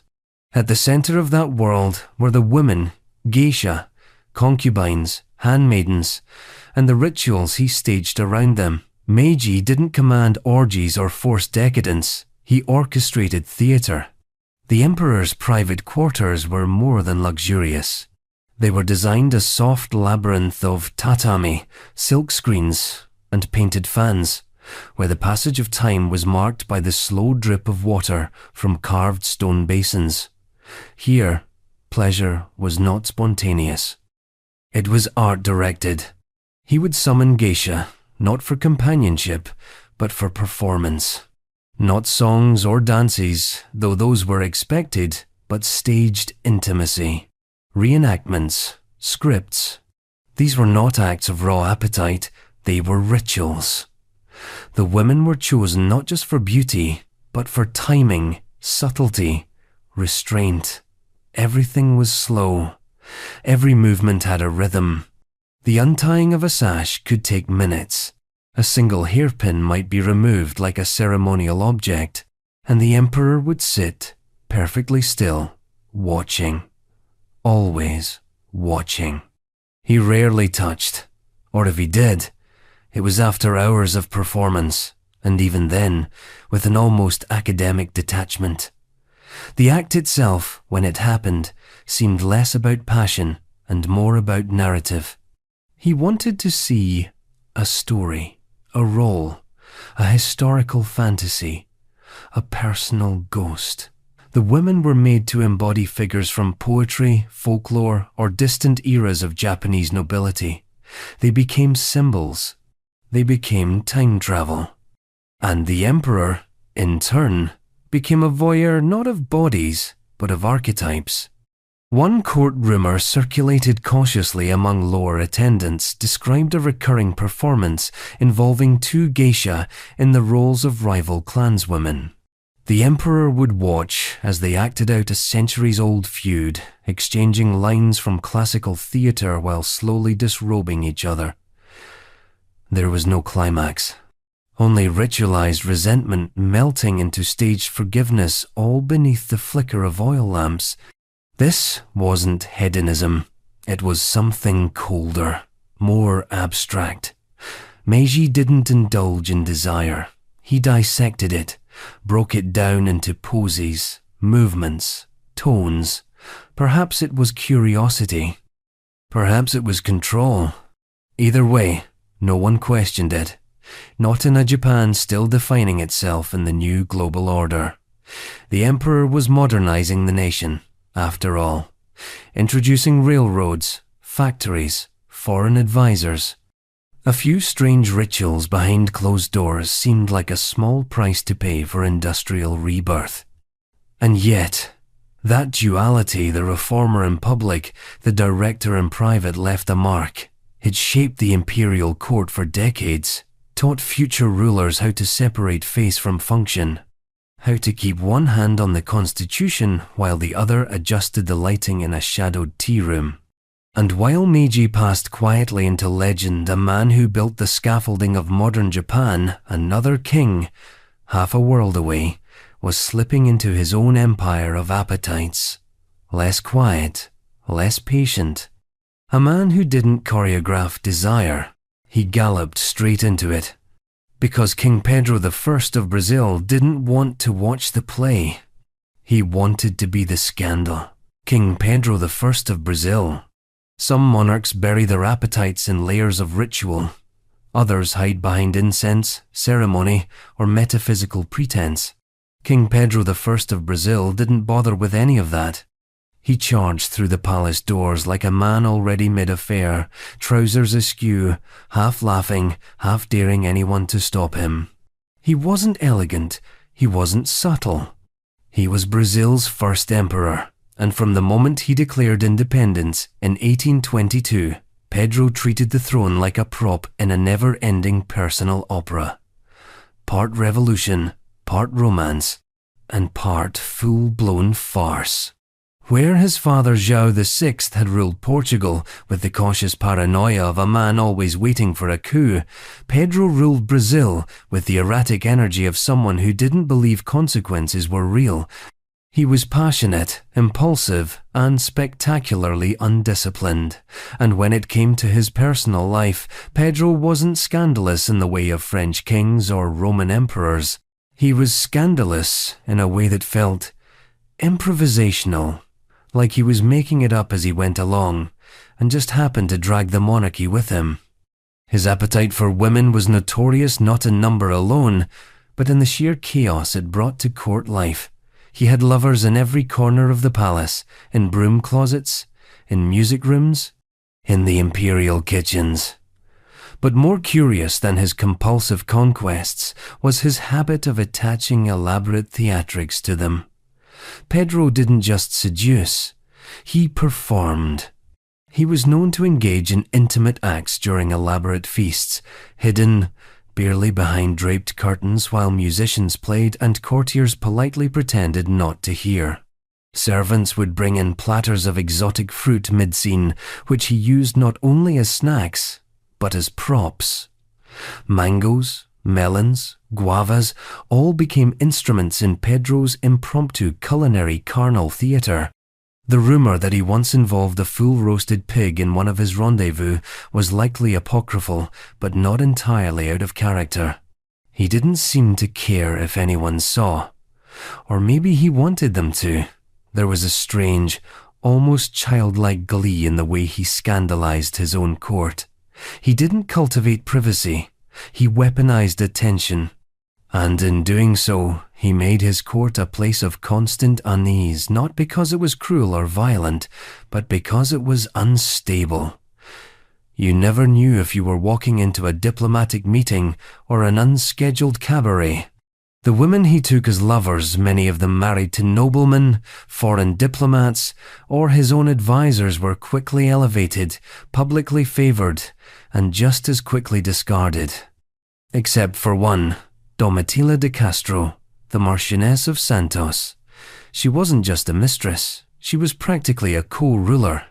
Pedro gave her estates, titles, servants, and a palace of her own just blocks from the royal residence. Ministers referred to her as Her Highness behind closed doors, partly in mockery, partly in fear. Domitila accompanied Pedro to public events, signed royal correspondence, and had his child all while his actual wife, Empress Maria Leopoldina, was tucked quietly out of sight, grieving, humiliated, and ultimately dying under suspiciously tragic circumstances. Some said heartbreak, others said illness. Most understood the line between them was blurry. Pedro, of course, mourned her death with the enthusiasm of a theatre actor in a third-rate tragedy, then promptly resumed his usual habits. But even the emperor's recklessness had limits. As political tensions rose and Brazil's fragile independence began to splinter under the weight of his erratic leadership, Pedro's distractions began to catch up with him. His love of theatre, in bed, in court, in every corner of life, began to make him look unserious, unfit, unstable. By 1831, the pressure snapped. Facing growing opposition and riots in the streets, Pedro abdicated the Brazilian throne in favor of his 5-year-old son and sailed back to Portugal, where he tried to reinvent himself as a noble warrior and constitutionalist. It didn't work. His reputation preceded him, as did his appetites. He died young, just 35, his body worn down by excess and fever, his legacy somewhere between revolutionary and embarrassment. And while Brazil moved on, its scandal-wreathed emperor left behind a blueprint for royal chaos, a model of power that wasn't structured, wasn't sacred, and certainly wasn't sober. But not every ruler needed mangoes and mistresses. Some preferred gears, paintings, machines that moved like bodies. Because in the shadowed halls of the Holy Roman Empire, another emperor had turned curiosity into a collection not of lovers, but of objects. Rudolph II didn't want people. He wanted toys. Emperor Rudolph II of the Holy Roman Empire. By all appearances, Emperor Rudolph II was a man out of time, a figure better suited to the dusty corners of a curiosity shop than the golden halls of empire. Ruling from Prague in the late 16th and early 17th centuries, Rudolph wasn't your typical emperor. He had no real interest in war, none in diplomacy, and only the barest patience for politics. What he craved was strangeness, the exotic, the arcane, the erotic, the absurd, And when you're the Holy Roman Emperor, you can afford to collect all four at once.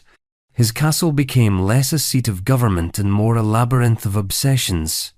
Prague, under his rule, was less an imperial capital than a shrine to everything humanity considered beautiful, bizarre, or profane.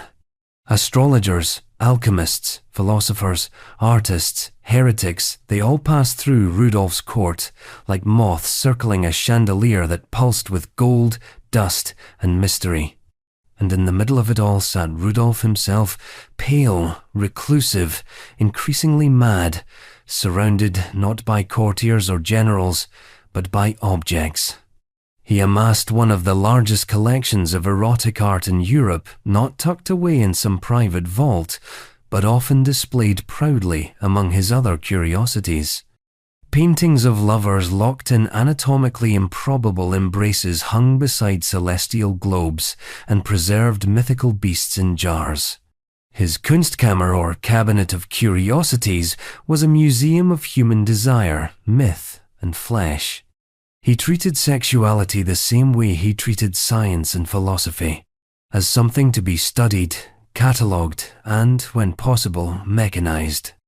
Enter the automata. Rudolf had a fascination with mechanical sex toys complex, handcrafted devices made of silver, brass, and leather, reportedly capable of motions that suggested far more than a mere tick of the clock. These weren't tools of private whimsy. These were trophies, conversation starters, and, according to some court accounts, the centerpiece of late-night demonstrations that blurred the line between science and spectacle.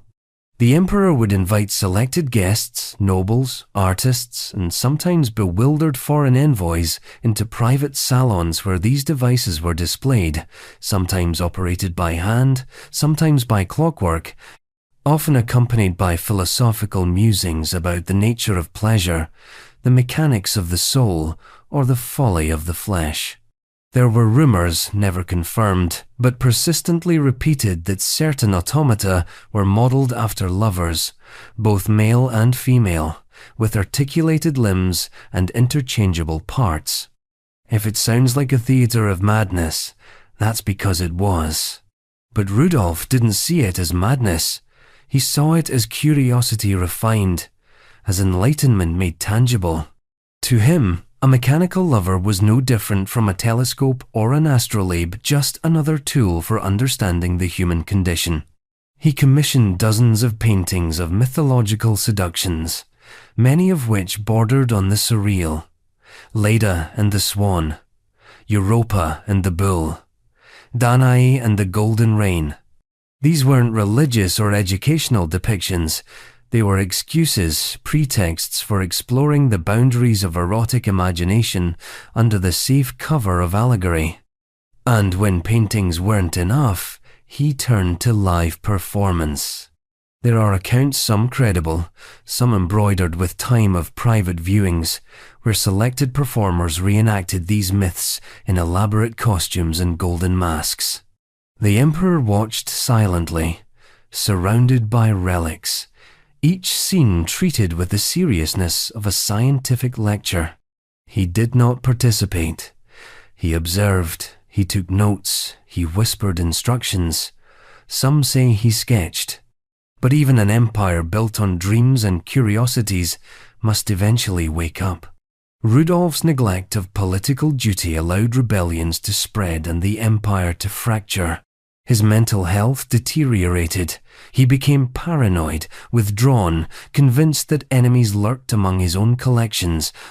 He locked himself in the castle, surrounded by mechanical lovers and fading scrolls of alchemical promise. Eventually, his brother deposed him, not in a violent coup, but in a quiet, clinical sweep. The man who once ruled over the spiritual, artistic, and sensual heart of Europe died alone, surrounded not by advisors or children, but by paintings that no longer moved, devices that had wound down, and echoes that sounded too much like laughter. But, even as Rudolf's empire dissolved, his legacy lingered a reminder that when power becomes obsessed with understanding pleasure, it often ends up trapped inside its own imagination. And far to the north, another ruler sat alone in his palace, not surrounded by art, but haunted by obsession. His pleasure wasn't aesthetic or philosophical. It was compulsive, uncontrollable, publicly embarrassing. King Christian VII of Denmark wasn't searching for meaning. He was simply trying to stop. King Christian VII of Denmark. Of all the monarchs who spiraled under the weight of their own appetites, King Christian VII of Denmark may be the most tragically transparent. Not because he was cruel, or lecherous, or flamboyant, but because, unlike the emperors who turned their desires into theatre, Christian never managed to disguise his compulsions. He didn't wield pleasure like a weapon or dress it up in allegory. He just couldn't stop. When Christian ascended the throne in 1766 at the age of 17, Denmark had no idea what kind of king it had inherited. Handsome, intelligent, and seemingly fit to rule.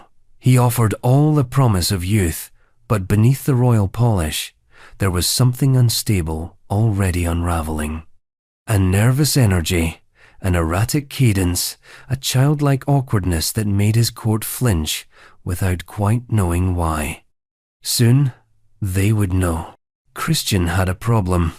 A simple, deeply human problem taken to a royal extreme.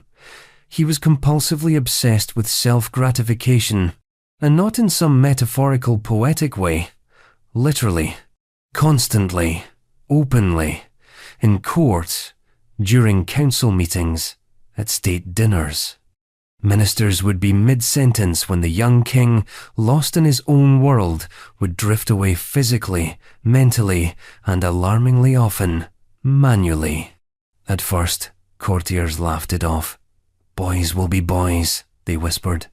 But Christian was not a boy anymore. He was king. And kings are not supposed to interrupt military briefings with audible moans. What followed was a slow descent into public embarrassment, punctuated by diplomatic incidents that would be hilarious if they weren't so sad. Ambassadors wrote back to their governments with increasingly surreal accounts of royal behavior. The French envoy described the king as animated by invisible puppeteers. The British ambassador called him a child in a man's costume, governed by impulses no one dares name. Attempts were made to correct the problem. Christian was assigned a wife, Caroline Matilda of Great Britain herself, only 15 at the time, in the vain hope that marriage would stabilize him. It didn't. He ignored her almost immediately, preferring instead the comfort of his increasingly isolated rituals. Eventually, Christian's court brought in a new player, Johann Friedrich Struensee, a German physician and intellectual who quickly became the king's personal doctor, advisor, and, depending on which scandal sheet you believe, something even closer. Struensee recognized Christian's weaknesses and exploited them with surgical precision. Under Struensee's quiet manipulation, Christian became a puppet in a new performance. The doctor wrote royal decrees in the king's name, reformed the government, abolished torture, introduced Enlightenment ideas, all while Christian wandered the halls of Amalienborg Palace, muttering, pacing, and disappearing for hours at a time into empty rooms. Struensee, of course, took Christian's queen for himself not just as a lover, but as a partner in governance. The triangle was scandalous, but in a strange way, stabilizing. Denmark functioned, at least on paper. The king was still signing documents, still making appearances, still draped in silk and gold. But everyone knew who was really in charge. Then it unraveled as all covert arrangements eventually do. The aristocracy, enraged by Struensee's reforms and disgusted by his affair with the queen, plotted a coup. In 1772, the doctor was arrested and executed, his body publicly quartered in a display of royal rage pretending to be moral clarity. Caroline Matilda was exiled to Germany, separated from her children, disgraced for a crime everyone knew had filled a power vacuum the king himself had abandoned. And Christian? He stayed. But what returned after the purge was not a king, it was a shell. A man broken not by scandal, but by the exposure of what had always been true, that he was unfit to rule, unfit to resist, unfit to even maintain the illusion of authority. He remained on the throne for decades, in name only, while regents and advisors ran the country. He was rarely seen in public. Occasionally, rumours emerged of strange laughter in empty rooms, of dishevelled appearances, of royal garments soiled by compulsions he could no longer control or contain. He became a ghost, a cautionary tale. Because Christian VII didn't weaponize his desires, he didn't intellectualize them, he simply drowned in them, slowly, publicly, and with no one able to save him. And while Denmark tried to forget, another emperor, far across the continent, was engaging in fantasies of a different kind. Fantasies that involved elaborate costumes, staged enemies, and concubines dressed as villains. Emperor Yingzong of Ming China wasn't losing control. He was writing the script. Emperor Yingzong of Ming China. If the court of Christian VII was a haunted corridor of embarrassment, then the reign of Emperor Yingzong of Ming China was something more surreal. A masquerade of roleplay so elaborate that it stopped resembling indulgence and started looking like historical revisionism with wardrobe changes. Because where other rulers played out their fantasies in secret, Yingzong did so with the full resources of the imperial court and a costume budget that would put most modern film studios to shame. Yingzong ruled twice, first as a boy emperor from 1435 to 1449, and again as a restored ruler from 1457 to 1464. In both stints, he seemed more fascinated by theatre than by theory, more absorbed in pageantry than policy. He came to power young, surrounded by palace eunuchs, scholars, and Confucian advisors who hoped to mold him into the ideal son of heaven. But Yingzong, like many young monarchs given absolute control and nowhere to go, wandered instead into the boundless territory of imagination. And not just any imagination, his was strangely specific. He became obsessed with China's military history, particularly its long-standing enmity with nomadic tribes from the north, the Mongols, the Jurchens, the relics of old invasions that still haunted the collective psyche of the empire. But rather than processing these tensions through policy or diplomacy, Yingzong found a more immersive solution: reenactment. In the inner palace, an empire within the empire, he ordered concubines and eunuchs to dress as foreign invaders. Not in jest, but with the studied accuracy of a state-sponsored drama. He had researchers study old uniforms, dialects, battlefield chants. Silk and furs were tailored to resemble the coats of Mongol horsemen. He even had palace craftsmen forge weapons for authenticity, dulled of course, but disturbingly realistic. Then the battles would begin. Concubines would be summoned to the imperial chambers dressed as warriors, sometimes fierce enemies, sometimes captive generals, sometimes male roles entirely. Yingzong would watch from his throne, or from within the performance itself, playing roles that ranged from righteous emperor to captured commander, depending on his mood. Servants were expected to maintain character. Laughter was forbidden. It was all taken very seriously. Some nights, the performances veered into interrogation scenes. Yingzong, dressed in gold-threaded robes and donning the expression of a benevolent torturer, would question his enemies, testing their loyalty, their submission, their willingness to obey. If a concubine performed well, she was rewarded with silk, jewels, or promotions and court standing. If she broke character, she was dismissed. Not punished, this was still a game, but dismissed from the Imperial Theatre, which may have been worse. But the line between performance and governance blurred more than anyone was comfortable admitting. Yingzong began issuing edicts that referenced themes from these performances. He praised internal vigilance and condemned foreign sympathizers' coded language that paralleled the roles assigned to his concubines. At one point, he reportedly asked his generals to stage a mock battle in the royal gardens, complete with war drums and faux casualties. The generals complied, awkwardly, because what else can you do when your emperor wants cosplay with spears?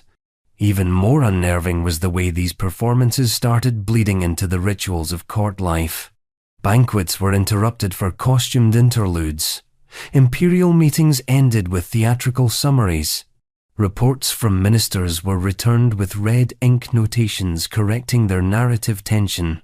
All of it, in the emperor's mind, was about moral clarity. To Yingzong, these role plays weren't escapism, they were purification. By forcing his court to repeatedly defeat the image of the barbarian enemy, he believed he was exorcising China's trauma. But what he was really doing was feeding his own compulsion a need to reduce history into something he could control, costume, and command from a cushioned throne. Outwardly, he ruled with relative calm, but inwardly, the empire had become a script. His concubines were no longer women, they were archetypes. His decisions were no longer policies, they were scenes. And the throne was no longer a symbol of statehood, it was a director's chair. When Yingzong died in 1464, the roleplay ended abruptly. His successor, less interested in elaborate fantasy, dismantled the inner palace theatre and quietly destroyed many of the costumes. No records were kept, no plays preserved. It was as if the whole thing had been a dream, too embarrassing to admit had ever been real. But for 2 decades, China's most powerful man had treated his court like a personal stage, not to escape power, but to reenact it, over and over, in silken shadow. And while Yingzong's empire returned to reality, another monarch across the channel, across the century, across every imaginable cultural barrier, was preparing to escape it entirely. Because George IV of the United Kingdom didn't want to play a role. He wanted to wear the whole closet. King George IV of the United Kingdom. Some kings are remembered for battles, others for reform. George IV is remembered for his wardrobe. Not metaphorically, literally. His wardrobe was so large, so excessive, so detailed in its decadence that it occasionally overshadowed the rest of the monarchy, a monarchy that, under his watch, was already collapsing under debt, scandal, and the faint scent of lavender cologne. George IV ruled first as Prince Regent during the mental decline of his father, George III, and later as king from 1820 to 1830. But whether he was officially sovereign or merely cosplaying as one, he lived with the same philosophy. Restraint was for peasants, and style was power. While the empire strained to maintain control over its global holdings, George was busy hosting private soirees where the dress code often had less to do with status and more to do with transformation. He loved costumes, not just theatrical costumes, but total identity makeovers. His taste leaned heavily into cross-dressing, with entire evenings themed around royal women of history, mythological figures, or imagined foreign queens. He would appear, powdered and perfumed, in flowing gowns, tiaras perched over carefully curled wigs, surrounded by similarly dressed noblemen, many of whom found it wiser to play along than to protest. It wasn't a secret. It was a sensation. These weren't drunken college boy mockeries or bawdy carnival jokes. They were sincere performances, complete with full court musicians, carefully choreographed dances, and embroidered gowns that would take weeks to make, sometimes in the style of Queen Elizabeth I, sometimes Cleopatra, sometimes entirely invented feminine personas with elaborate backstories that George reportedly wrote himself. He once attended a masquerade dressed as a Roman empress, complete with breastplate molded to curve, not conquer, and sandals laced daintily up his calves. The onlookers, used to aristocratic eccentricities, still whispered. There were limits, even in Regency England, and George didn't just cross them. He waltzed across them, fanned himself, and asked for another glass of imported Tokaji wine. But behind the satin and spectacle was something deeper, a hunger for transformation that went beyond kink or rebellion. George IV was obsessed with image, because image was the only thing that ever loved him back. His relationships were a disaster. His marriage to Caroline of Brunswick was a public humiliation on both sides, riddled with accusations, counter-accusations, and open hostility.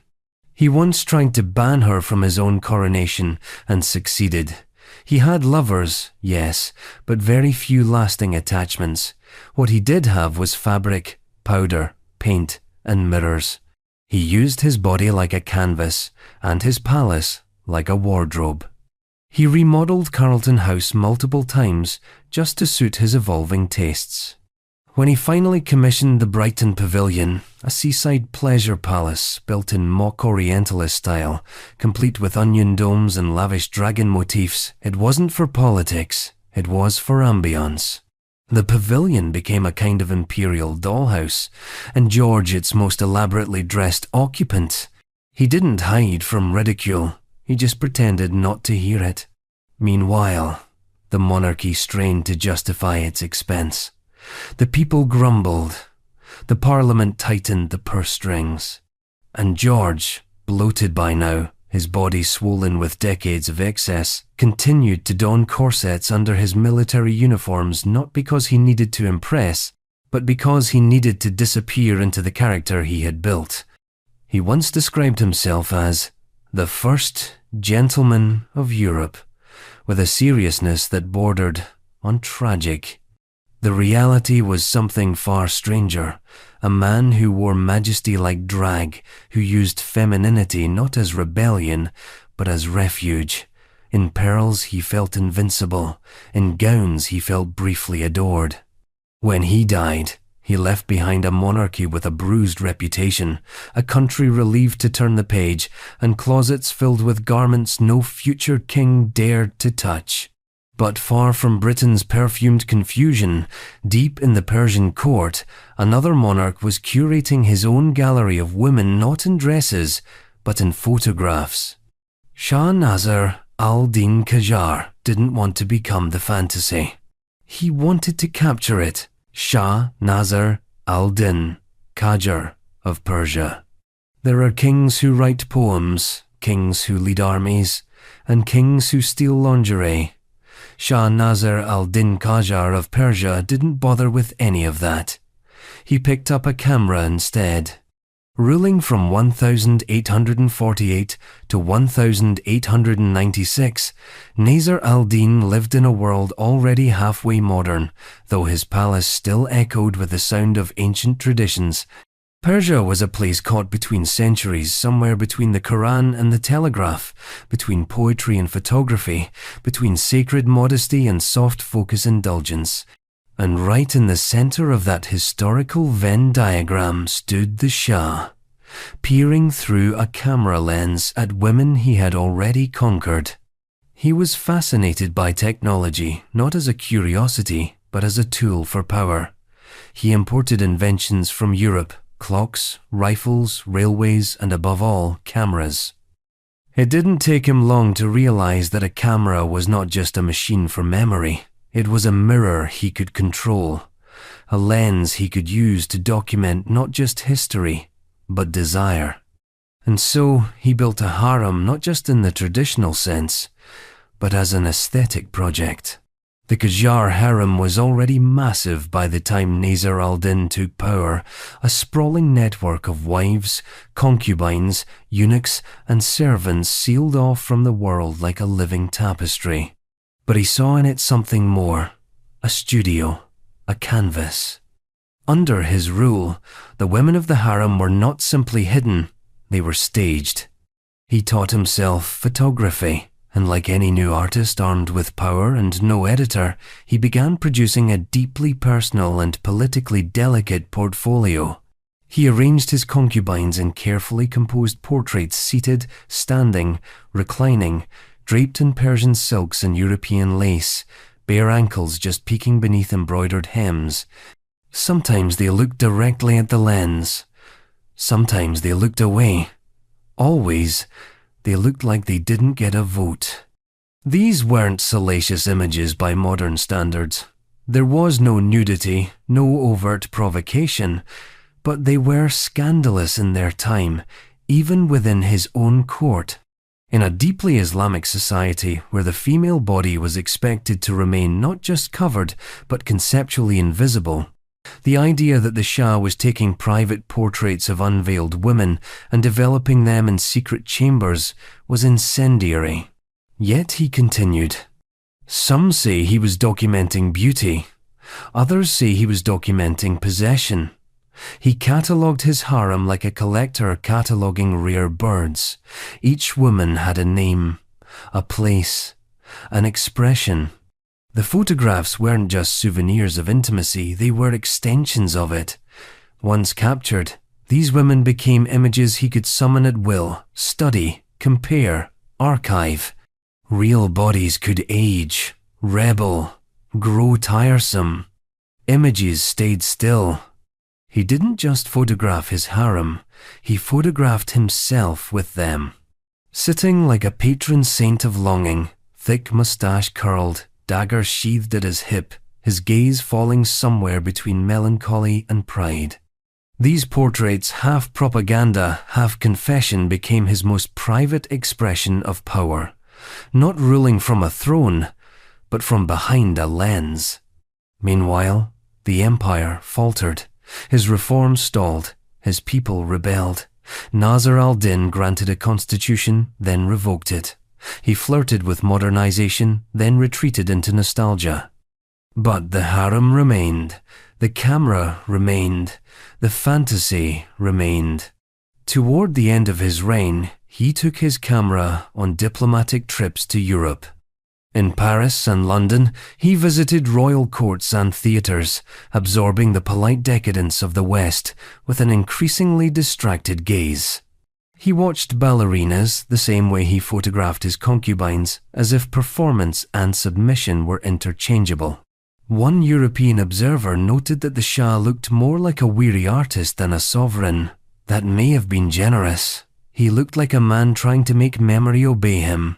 In 1896, he was assassinated, shot point blank by a radical who believed Persia needed a real revolution, not one filtered through velvet and sepia tone. The Shah's last words, reportedly, were, "I am not feeling well." Understatement always has its moment, but his legacy, locked in fragile glass negatives and dusty palace albums, survived. The images were hidden, buried, sometimes destroyed, but they whispered of a man who tried to turn power into portraiture, who believed that if he arranged beauty just right, he could keep the world still.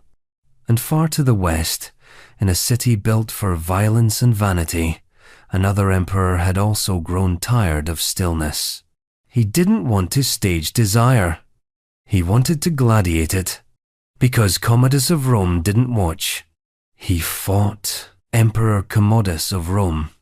In the long line of Roman emperors who blurred the line between ruler and spectacle, Commodus didn't just erase the boundary, he shattered it with a blood-stained trident and a victorious grin.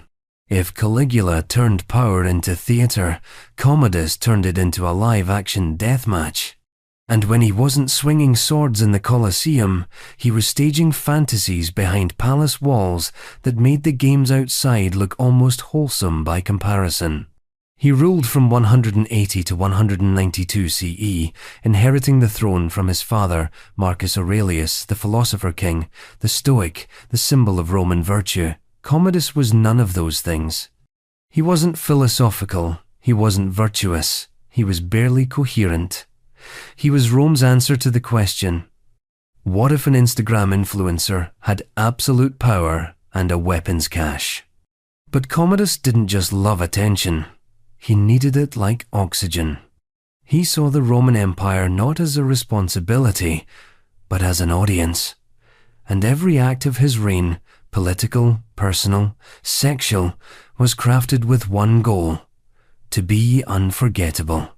It started with his obsession with gladiators, not watching them, being one. Commodus would strip off the imperial purple, oil up, and step into the arena dressed in lion skins and golden armor, declaring himself a living god, Hercules reborn. He fought hundreds of matches, always rigged in his favor, against disabled opponents, animals with blunted claws, or terrified slaves handed wooden swords. And yet, he demanded applause as if he'd just conquered Gaul. But while Rome cringed through his public battles, the palace hosted games of a different kind. Commodus kept lovers of all genders, dressed them in gladiator outfits, and turned intimacy into a power play. These weren't private trysts or whispered affairs. They were performances deeply choreographed, sometimes costumed, always supervised by an inner circle of sycophants who dared not look too long nor look away. He had a particular fondness for role reversal, often casting himself as the victorious warrior and his partners, men and women alike, as the conquered. Some were dressed as vanquished barbarians, others as captured nobles. There were rules, props, scripts. He'd enter the room like a general returning from campaign, chest glistening, sandals thudding, his partner already kneeling, already in character. But unlike other emperors who buried their perversions in metaphor, Commodus seemed to understand exactly what he was doing. He wasn't hiding behind allegory, he was building a brand. He renamed the months of the Roman calendar after himself, renamed Rome Colonia Commodiana, and made the Senate refer to him as the invincible gladiator. His ego wasn't bloated, it had metastasized. His harem included not just concubines and noblewomen, but gladiators, soldiers, and eunuchs dressed as Amazons. He surrounded himself with bodies sculpted, armored, choreographed not for affection, but for spectacle. Everything was a stage, and everyone was cast. He once ordered a banquet to be served by naked dancers painted gold, who acted out mythological battles, while guests were expected to eat in silence, watching the show unfold around them. For dessert, he delivered a monologue, shirtless, sword in hand, swearing to destroy Rome's enemies with the same fury he'd just shown in bed. The problem was, Rome's enemies weren't on the battlefield. They were in the Senate, in the streets, in the palace itself. And they were tired of clapping. Eventually, his paranoia grew unbearable. He executed senators for imagined insults, had nobles assassinated for failing to applaud loudly enough. The people feared him, the Senate loathed him, and the palace guards, his last line of protection, stopped pretending they liked the entertainment. In 192 CE, he was strangled in his bath by a wrestler. Not in battle, not in glory, but naked, wet, and utterly alone. Rome tried to erase him. His statues were torn down, his proclamations burned, his name struck from official records. But some stains don't wash out, and Commodus remains as a symbol not of madness, but of performance unchecked, of what happens when a ruler believes that every desire deserves a stage. And while the sands of the Colosseum settled far away in the hills of East Africa, a very different kind of king was rewriting the rules of power in even more chilling ways. Because King Mwanga II of Buganda didn't fight for attention. He demanded submission or death. King Mwanga II of Buganda. Some rulers seduce with charm, some tempt with gifts. King Mwanga II of Buganda, reigning from 1884 to 1897, did neither. His approach to intimacy and authority was brutally direct. You submitted to his will, or you didn't remain alive to refuse twice. He ascended the throne as a teenager, inheriting one of the most powerful kingdoms in East Africa, a land of complex court politics, deep spiritual traditions, and growing tension from the encroachment of European colonial powers. The young king was surrounded by advisors, chiefs, and foreign missionaries all vying for influence. But Mwanga wasn't interested in being molded into a modern monarch. He had no patience for moral lectures and no appetite for limits, especially when it came to the bodies of those around him. His court was filled with male pages, adolescent attendants drawn from noble families, trained in etiquette, service, and loyalty to the throne. In Buganda's tradition, they were meant to be close to the king, but under Mwanga, proximity came with dangerous strings. He expected personal service to extend far beyond pouring drinks or carrying messages. It became an unspoken and sometimes spoken demand that loyalty to the monarch be proven through intimate compliance. At first, the pressure was subtle. A page might be summoned late at night, asked to stay after the others were dismissed.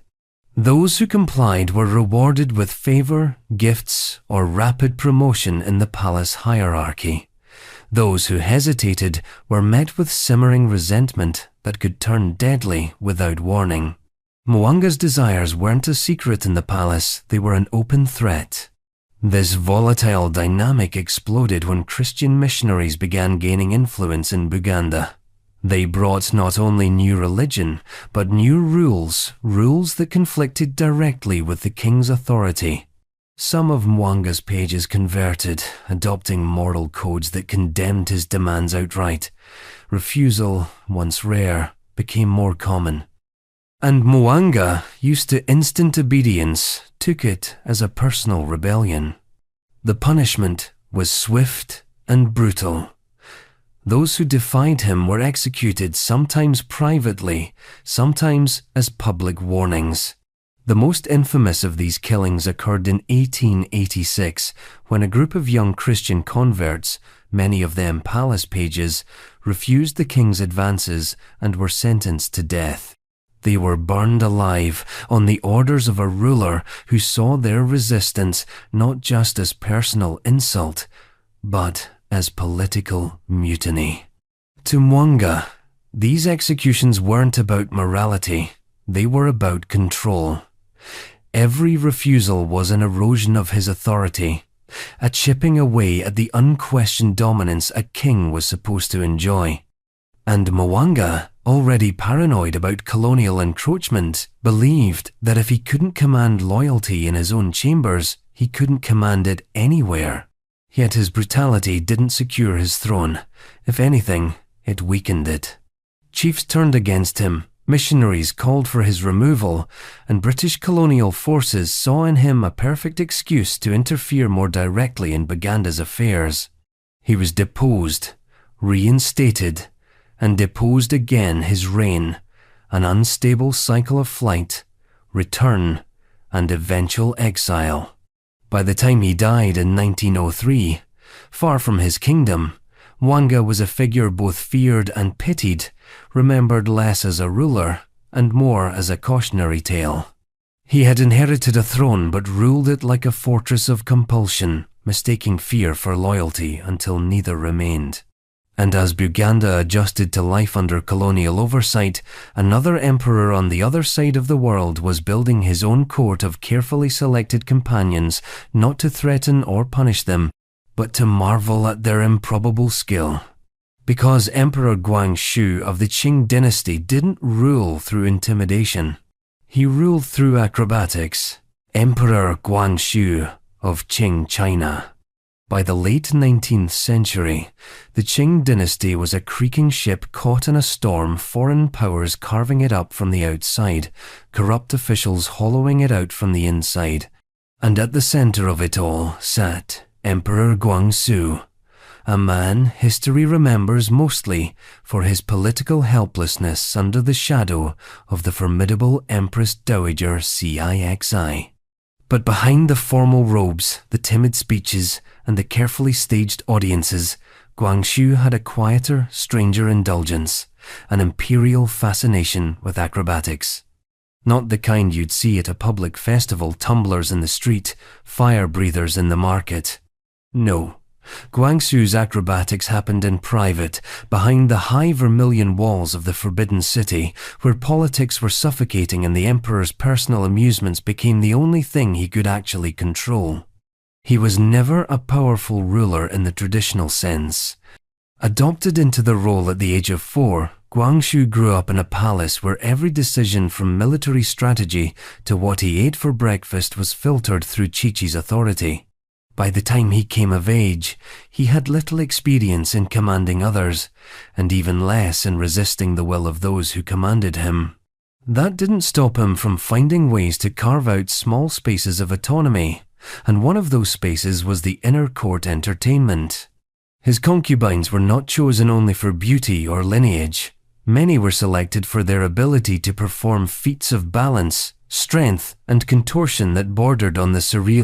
They trained in secret halls, converted into practice rooms, floors padded, ceilings reinforced, servants sworn to silence. Some could balance on one foot atop a pole, spinning slowly while holding a porcelain vase on their heads. Others could form human towers 3 bodies high, every movement precise, every breath controlled. These weren't casual amusements. They were choreographed, rehearsed, and staged for Guangxu's personal viewing. The performances blurred the line between athleticism and theater, between skill and seduction. It wasn't enough to simply tumble or leap. The routines were designed to draw out the suspense, to turn physical discipline into a kind of living sculpture that the emperor could admire from his cushioned seat. The costumes, too, were part of the spectacle. Silk robes cut to reveal the arc of a limb mid-spin. Embroidery designed to catch the candlelight when a performer arched backward. Anklets that chimed in time with their movements. Everything was engineered to keep the emperor's gaze fixed, to make him forget for a few minutes the political paralysis that defined his reign. Servants said that Guangxu rarely applauded during these performances. Instead, he watched with an intensity that made even seasoned entertainers nervous. He would ask about the techniques afterward, how the body could bend so far without breaking, how a performer could hold a pose without trembling. There was a strange, almost academic fascination in his questioning, as though he saw in these physical feats a reflection of the control and grace he himself could never master in court. But the sessions were more than just escape. In a palace where he was constantly undermined, these performances were one of the few places where Guangxu could dictate every detail, the lighting, the music, the sequence of acts. For once, he was the unchallenged authority. And for a man otherwise treated as a ceremonial ornament in his own empire, that mattered. The irony, of course, was that while Guangxu watched bodies bend and balance, his own political position was anything but steady. His ill-fated 100 Days Reform in 1898, a desperate attempt to modernize China, ended in humiliating failure when Cixi had him placed under virtual house arrest. From then until his death in 1908, his private entertainments became one of his last remaining freedoms. He never saw the dynasty collapse, but perhaps he sensed it coming. In the last months of his life, the performances reportedly became slower, quieter, less about dazzling skill, and more about the illusion of stillness, of holding a pose against the pull of gravity for as long as possible. And when Guangxu finally died, just a day before Cixi herself, the performers were dismissed, their routines forgotten. The inner court returned to silence. Yet far to the west, another ruler had mastered the art of movement in secrecy, not through acrobatics, but through hidden corridors and invisible doors that connected him to his lovers, like a spider in the center of a very private web. Because Philip IV of Spain didn't wait for the performance to come to him. He built passageways so he could appear in it at will. King Philip IV of Spain. In portraits, King Philip IV of Spain always looks like a man weighed down by the burdens of empire, solemn eyes, stiff posture, lips pressed into the kind of tight line that suggests long hours of contemplating the fate of nations. The reality? Much of that contemplation took place while deciding which of the hidden passageways in the royal palace he would use to visit a mistress without being seen. Philip ruled from 1621 to 1665, presiding over an empire so vast it was said the sun never set on it. But that empire was also in decline, bleeding gold from endless wars, crumbling under debt, and increasingly mocked by rival nations. For Philip, public life was a relentless parade of councils, treaties, and humiliating military reports. Private life, however, was a different story. A maze of velvet corridors, whispered rendezvous, and an architecture designed not for statecraft, but for stealth. The Royal Alcázar of Madrid, Philip's palace, was not just a fortress, it was a labyrinth. Beneath its formal chambers and ceremonial halls was a network of narrow hallways, concealed staircases, and false walls that allowed the king to move between rooms unseen. To outsiders, these were simply architectural curiosities left over from older renovations. To Philip, they were lifelines. They allowed him to vanish from a meeting and reappear in a private chamber where one of his mistresses would already be waiting. The system was efficient. Trusted servants operated as silent guides and lookouts, ensuring that the king's nocturnal journeys went unnoticed by the courtiers whose gossip could undo reputations. Lovers could be brought in or sent away without the scrutiny of the public eye.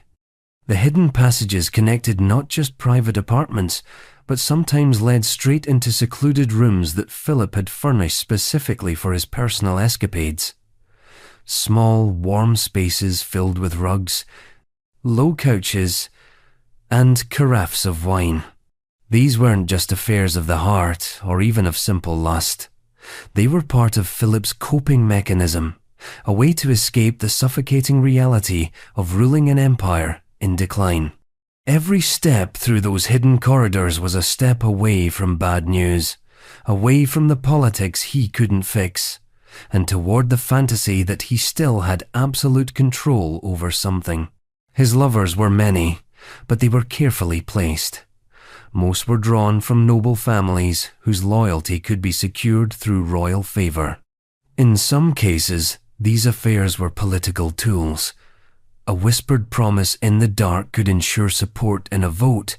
A quiet tryst could cement an alliance more effectively than a treaty. But in other cases, they were simply indulgences, moments Philip took for himself in a life where nearly every other moment was dictated by obligation. The king's use of the hidden passages was an open secret among his inner circle, though few dared to speak of it aloud. Foreign envoys hinted at his nightly disappearances in coded letters, and the court's playwrights, masters of sly insinuation, sometimes wove jokes about vanishing kings into their comedies. Philip ignored them. He was confident in the discretion of his servants and the loyalty of the women he chose. But no matter how carefully hidden, secrets have a way of seeping through the walls. Over time, whispers reached the streets of Madrid. Tales of the king's invisible footsteps circulated in taverns. It became something between a rumor and a legend, that at any moment King Philip could appear in your room as if conjured from the shadows. For a man who spent his public life rigidly bound by ceremony, the freedom of those clandestine movements must have been intoxicating. The hidden corridors were his escape hatches, not from danger, but from reality. And as Spain's military losses mounted and its treasury emptied, the king seemed to spend more time in those private routes than in the council chambers. When Philip died in 1665, the palace remained corridors intact, secrets sealed. Later monarchs used them for their own purposes, but the legend of Philip's shadow-walking lingered. Because if the empire was collapsing in the light, at least in the dark, behind a hidden door, the king could still feel like a conqueror. And far across the Mediterranean, another ruler had abandoned the pretense of shadows altogether. His retreats weren't secret, and his appetites weren't disguised. On the island of Capri, Emperor Tiberius ruled in full view of his pleasures, because when you own the villa, the cliff, and the sea below, there's nowhere left to hide. Emperor Tiberius of Rome. If Augustus built the Roman Empire and Caligula nearly turned it into a circus, Emperor Tiberius was the one who decided he'd rather not deal with the city at all. By the last decade of his reign, he withdrew entirely from Rome and set up residence on the island of Capri, a cliff-bound fortress rising out of the Tyrrhenian Sea, where he could run the empire at a distance and indulge himself without interruption. Officially, his retreat was framed as a practical decision. Capri was secure, isolated, and beautiful. It was far from the scheming senators, far from the mobs of the Forum, and far from the constant political bickering of the capital. But in reality, it was something else. A carefully constructed stage for one of the most notorious private courts in imperial history. Tiberius had never been a man of warmth or charisma. Reserved, calculating, often cold, he had a knack for alienating those around him. Even as a general, he had inspired more obedience than love. But on Capri, with the weight of public appearances gone, he built a world entirely to his liking. And that world, as surviving accounts suggest, was one of control, indulgence, and a particular fixation on spectacle, the kind only an emperor could afford. His villas on the island, most famously Villa Jovis, weren't just luxury homes. They were compounds, sprawling complexes of terraces, private chambers, hidden stairways, and sea-facing balconies. Behind their high walls, Tiberius created a microcosm where the only laws were his whims. The courtyards were filled with attendants, entertainers, musicians, and a hand-picked retinue of companions, both male and female, chosen as much for their appearance and pliability as for any social rank. These companions weren't simply guests, they were part of a permanent, living tableau. They were trained, dressed, and staged to suit the emperor's tastes. Even the servants were selected for their looks and grace. The whole environment blurred the line between household and theatre. Tiberius was known for his discipline and governance, at least in the early years, but on Capri, he let go of restraint. Feasts were frequent and elaborate, and the entertainments after them often pushed the boundaries of what Roman decorum allowed.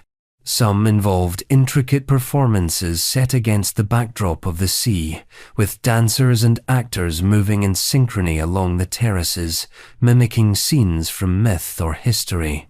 Others were more intimate and personal, designed for the emperor's eyes alone. The most infamous part of his Capri retreat was the training of his so-called minnows, a group of youths, both boys and girls, taught elaborate routines meant to delight the emperor in the villa's secluded pools. Ancient writers, especially Suetonius and Tacitus, relished in describing these scenes in lurid detail, though their accounts were undoubtedly coloured by politics and personal bias. Whether exaggerated or not, they cemented Tiberius's reputation as a ruler who traded the dignity of the purple for the indulgences of a private fantasy kingdom. Isolation only deepened his eccentricities.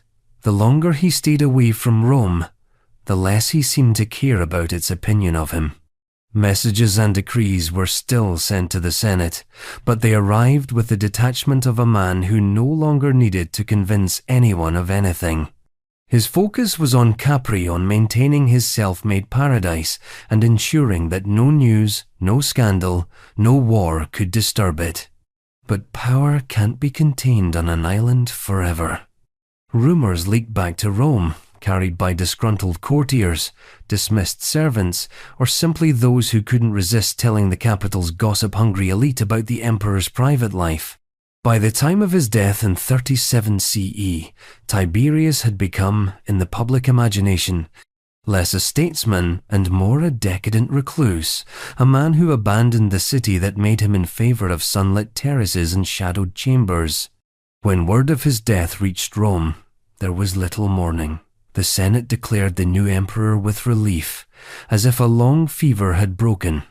But the villas of Capri remained, silent witnesses to a chapter of imperial history that was as much about the power to withdraw as it was about the power to rule.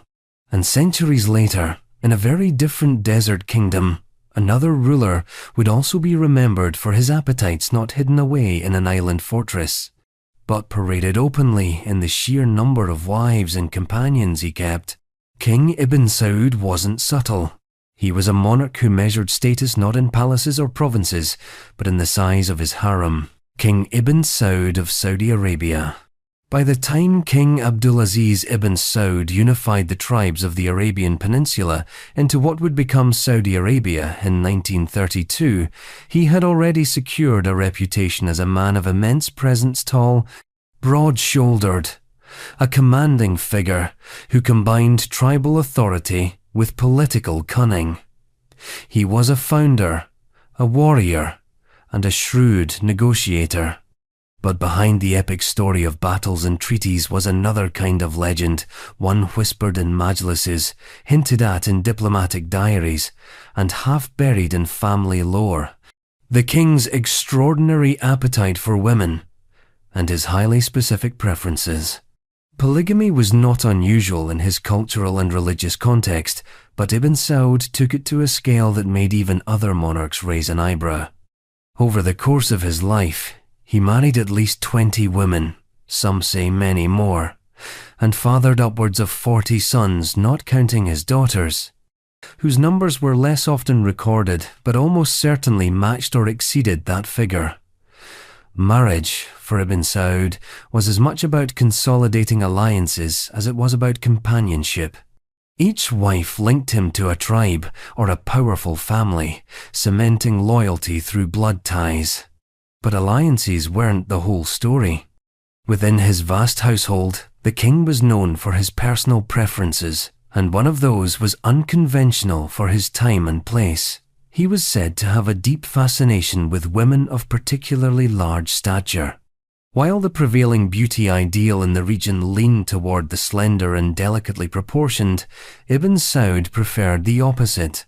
To him, size was not only attractive but symbolic, a sign of health, abundance, and, perhaps in his mind, royal stature. This preference wasn't a rumor confined to the palace walls. It filtered out through servants, visiting dignitaries, and even foreign journalists who met the king. One Western envoy, writing privately, described Ibn Saud's harem as an assemblage remarkable, not just for its number, but for the formidable presence of its ladies. These women, chosen for both their political significance and their physicality, became a quiet but defining element of the king's personal mythos. Inside the royal compounds, life for Ibn Saud's wives and concubines was opulent but heavily controlled. The women were attended by maids, given fine clothing and jewelry, and shielded from the public eye. They lived in separate quarters, luxurious, but enclosed where the routines of domesticity were punctuated by the king's visits. When the king entered, it was less like a husband returning home, and more like a tribal leader conducting court. His presence filled the room, and his preferences were law. Despite his personal indulgences, Ibn Saud's charisma was such that even those aware of his private habits spoke of him with respect. He was physically imposing, known for his booming voice and sharp wit, able to switch from warm hospitality to fierce negotiation without missing a beat. In political terms, his marriages were masterstrokes. Each new union shored up his legitimacy and reduced the likelihood of tribal rebellion. But in personal terms, they painted a portrait of a man for whom desire and strategy were intertwined. The king's taste in women was only one facet of a personality that blended tradition with personal will. In the early years of Saudi Arabia, his authority was absolute, his word was law, his alliances unquestioned. But his domestic life reflected the same underlying philosophy as his politics: collect, consolidate, and keep close what you value. By the time of his death in 1953, Ibn Saud left behind not just a united kingdom, but a dynasty whose members today number in the thousands. His many children, particularly his sons, went on to rule the country in succession, each inheriting not only his throne, but his example of using personal life as an extension of political power. And while the Arabian Peninsula moved into the Oil Age, far to the north, another ruler, equally concerned with display but of a far stranger variety, was arranging his personal guard for an entirely different kind of spectacle. Emperor Paul I of Russia wasn't interested in harems. He preferred parades, especially when his soldiers weren't wearing much at all. Emperor Paul I of Russia. Emperor Paul I of Russia was a man out of step with his own empire, and perhaps with reality itself. Ruling from 1796 to 1801, his reign was short, unpredictable, and filled with decisions that baffled his ministers and alienated nearly everyone who had to serve under him. Yet among the many eccentricities that defined Paul, one stood out in the whispered gossip of his court: his peculiar fondness for reviewing military drills, performed by female guards dressed in uniforms that were generously abbreviated. Paul's military obsessions were well known. From the moment he took the throne, he set about remaking the Russian army according to his own rigid, almost fetishistic vision of discipline. He scrapped much of Catherine the Great's more relaxed approach to military etiquette, replacing it with an exacting Prussian-style system.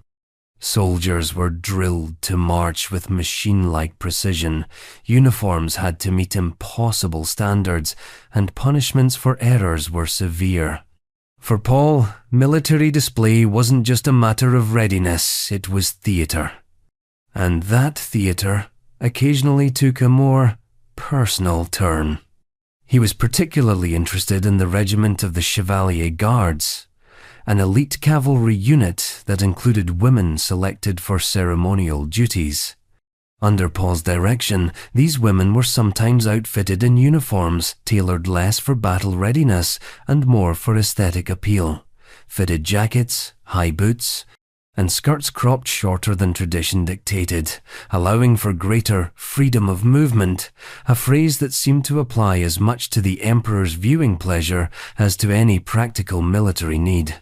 Drills became something between inspection and performance.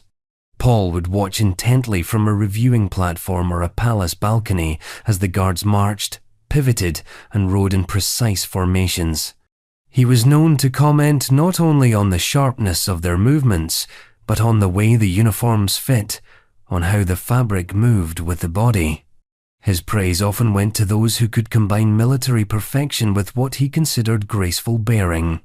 The emperor's fascination didn't stop at public reviews. On certain occasions, he would order private drills on palace grounds, with only a select audience of courtiers and aides present.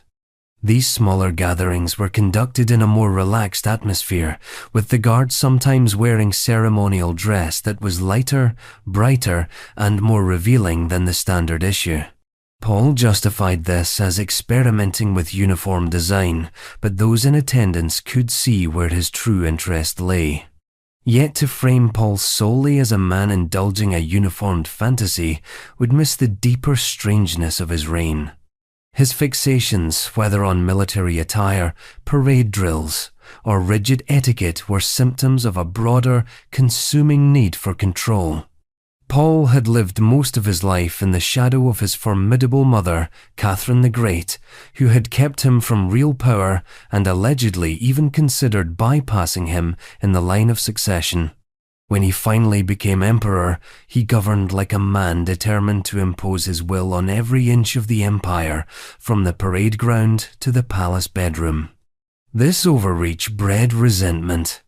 His constant micromanaging, erratic orders, and unpredictable tempers alienated the nobility, the army, and even his own family. The military, the institution he prized most, grew weary of his constant interference. The female guards may have endured his inspections in silence, but elsewhere in the ranks, discontent brewed. It came to a head in 1801, when a conspiracy of senior officers and nobles stormed his chambers in the Mikhailovsky castle. Accounts of his death vary. Some say he was strangled, others that he was beaten, but all agree it was swift, and that his son Alexander was quickly proclaimed the new emperor. Paul's fascination with female guards and their tailored uniforms faded into palace gossip, overshadowed by the chaos of his rule and the manner of his death. Still, the image lingered in the minds of those who served him. The emperor standing stiff-backed on a reviewing stand, eyes fixed on his marching soldiers, applauding precision with the same fervor others reserved for beauty, or perhaps the other way around. And across the Adriatic, another king would cultivate his own unusual personal tastes, not in the parade ground, but in his private rooms, where the scent of perfume was as much a part of the ritual as the act itself. King Zog I of Albania wasn't interested in military drills. He was interested in the exact fragrance of the women he invited into his life. King Zog I of Albania.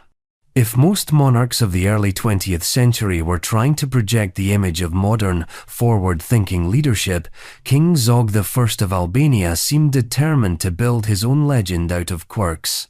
He ruled a small and politically volatile kingdom wedged between great powers, and he did it with an almost theatrical blend of personal vanity, strict etiquette, and eccentric personal habits. Among those habits, one stood out in the whispered recollections of palace staff and the curious notes of foreign envoys. Zog's fascination with collecting explicit postcards and his insistence that lovers wear specific perfumes during their encounters with him. Born Ahmet Muhtar Zagoli in 1895, Zog rose from a tribal chieftain to the throne through a combination of political maneuvering, family alliances, and sheer opportunism. When he declared himself king in 1928, he inherited a country still balancing old Ottoman traditions with Western influences. The capital, Tirana, was growing into a modern city, but Zog's court remained a place where personal indulgence could slip easily into royal policy. Perfume was not simply a luxury item for Zog, it was an obsession. He had an almost archivist's approach to scent. His private chambers contained shelves of imported fragrances from Paris, Milan, and Istanbul, each stored in ornate glass bottles. For Zog, a perfume wasn't just a smell, it was an identity, a marker of a specific memory or mood. He reportedly assigned certain perfumes to certain women, sometimes insisting they wear only that scent whenever they saw him. The result was that a fragrance became inextricably linked to its wearer in the king's mind. This wasn't just a romantic quirk, it was a form of cataloguing. Zog kept a mental and possibly literal record of scents, associating each with the political or personal role that woman played in his life. The queen of the moment might wear something floral and dignified. A discreet lover from a politically sensitive family might wear a rarer, spicier blend that lingered in a room long after she had left. Then there were the postcards. While traveling abroad or receiving gifts from European diplomats, Zog amassed a private collection of risque postcards, photographs, and illustrations that were decidedly not intended for public display in the conservative climate of Albania at the time. Some were artistic nudes in the style of Parisian photography studios. Others were more playful, even comedic. He stored them in lacquered boxes, kept under lock and key, occasionally leafing through them like a connoisseur examining a prized library. Palace insiders hinted that these two obsessions sent an image sometimes overlapped. A postcard might remind Zog of a certain woman's perfume, and that fragrance could suddenly be reinstated in his private circles, like an old song reintroduced into the royal playlist. There was a method to his indulgence, even if it appeared whimsical to outsiders. Of course, these private habits existed alongside a reign filled with intrigue, assassination attempts, and the looming threat of foreign invasion. Zog survived multiple attempts on his life, one famously in 1931, when he reportedly returned fire at would-be assassins outside the Vienna Opera House. This combination of personal danger and personal indulgence made him an object of fascination in the European press. The king, who carried a pistol in public, collected perfume like a sommelier collects vintages, and kept a locked archive of images that no one dared publicly acknowledge. But the real world eventually caught up with him. In 1939, Mussolini's Italy invaded Albania, forcing Zog into exile. He left the country with his family, his gold reserves, and, according to persistent rumor, some of his perfume bottles and postcard collection, though whether that was practical sentimentality or just habit is anyone's guess. He never regained his throne, spending the rest of his life wandering Europe and the Middle East, a king without a kingdom, but never without a scent trailing behind him. Zog's fascination with the sensory, the way smell and image could fix a moment in amber, was his quiet rebellion against the instability of his reign. In perfume and postcards, he could control memory. In politics, he could not. And long before Zog was born, in the heart of Mughal India, another emperor had also mastered the art of making memory a spectacle, not through scent or photographs, but through the sight of water, steam, and bodies moving in choreographed unison. Emperor Akbar the Great didn't collect perfume.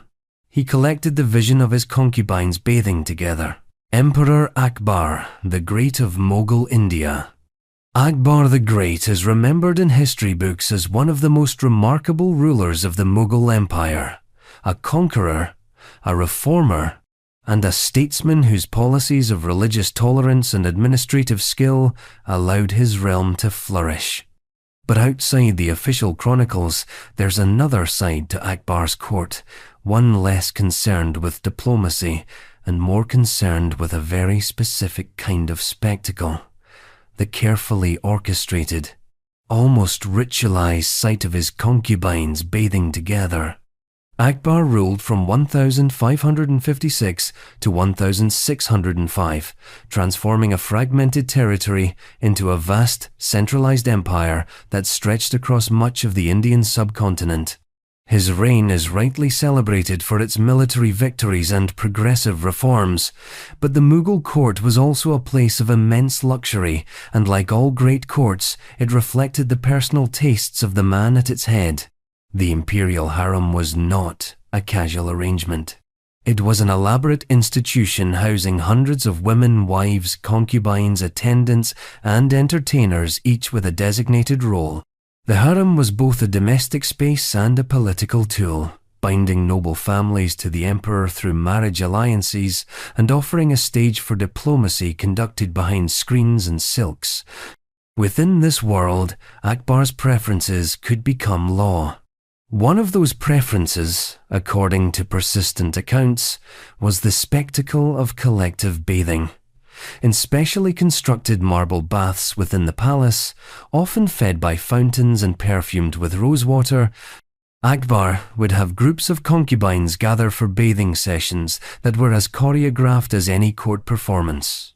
These were not crude displays but highly stylized rituals, where movement, music, and the play of light on water turned the moment into a kind of living artwork. The baths themselves were architectural marvels. Mughal engineers designed them with skylights that allowed sunlight to filter in at precise angles, catching the steam and creating an almost ethereal haze. Pools were often tiled in intricate geometric patterns, their colors intensified by the rippling water. The concubines' garments, when worn at all in the water, were made from fine muslin so light it clung and flowed, moving like liquid around the body. Attendants and musicians added to the atmosphere. Flutes, soft percussion, and the faint chime of ankle bells accompanied the sound of water splashing. The women moved in deliberate sequences, entering, rinsing, combing hair, applying scented oils, all under the emperor's watchful eye. To Akbar, it wasn't just an indulgence, it was theatre. Like many aspects of his court, the bathing rituals served a political function as well. They reinforced hierarchy, the favoured concubines placed closest to the emperor's vantage point, others further away, and they displayed Akbar's wealth and control over every element of palace life. In a way, they mirrored his governance, orderly, hierarchical, and deeply aware of presentation. Some chroniclers hinted that Akbar used these occasions not just for pleasure, but for decision-making. A concubine's grace in movement, her poise, her attentiveness to ritual, all could influence her standing in the emperor's favour. A misplaced gesture, a failure to follow the sequence precisely, could relegate a woman to the edges of palace life. Of course, such practices also fed into the Mughal Empire's image abroad. Traders, envoys, and travellers often returned home with exaggerated tales of the emperor's harem, describing scenes that blurred fact and fantasy. For many, Akbar's baths became a symbol of the empire's exotic splendour, a vision of power expressed not through gold or armies, but through controlled beauty. By the time of his death in 1605, Akbar had reshaped India politically and culturally, but the private rituals of his harem remained locked behind the palace walls, passed down only in rumour and guarded memoirs. The baths themselves, however, survived architectural remnants of a time when water, marble, and carefully staged intimacy were tools of imperial authority. And far away in England, another monarch would also shape his identity through ritualized presentation, not in marble baths, but in elaborate costumes and elaborate role-play that followed him from court to court. Henry VIII didn't gather concubines in pools. He preferred to disguise himself entirely before making his entrance. King Henry VIII of England. When most people think of Henry VIII, they think of the 6 wives, the break from the Catholic Church, and the endless portraits of a broad-shouldered man staring out with the confidence of someone who could order your execution before breakfast. But beyond the political manoeuvring and marital drama, Henry had another side, one that saw kingship not just as rulership, but as performance. And his favourite form of performance involved elaborate costumes, disguises, and theatrical entrances that blurred the line between courtly ceremony and private amusement.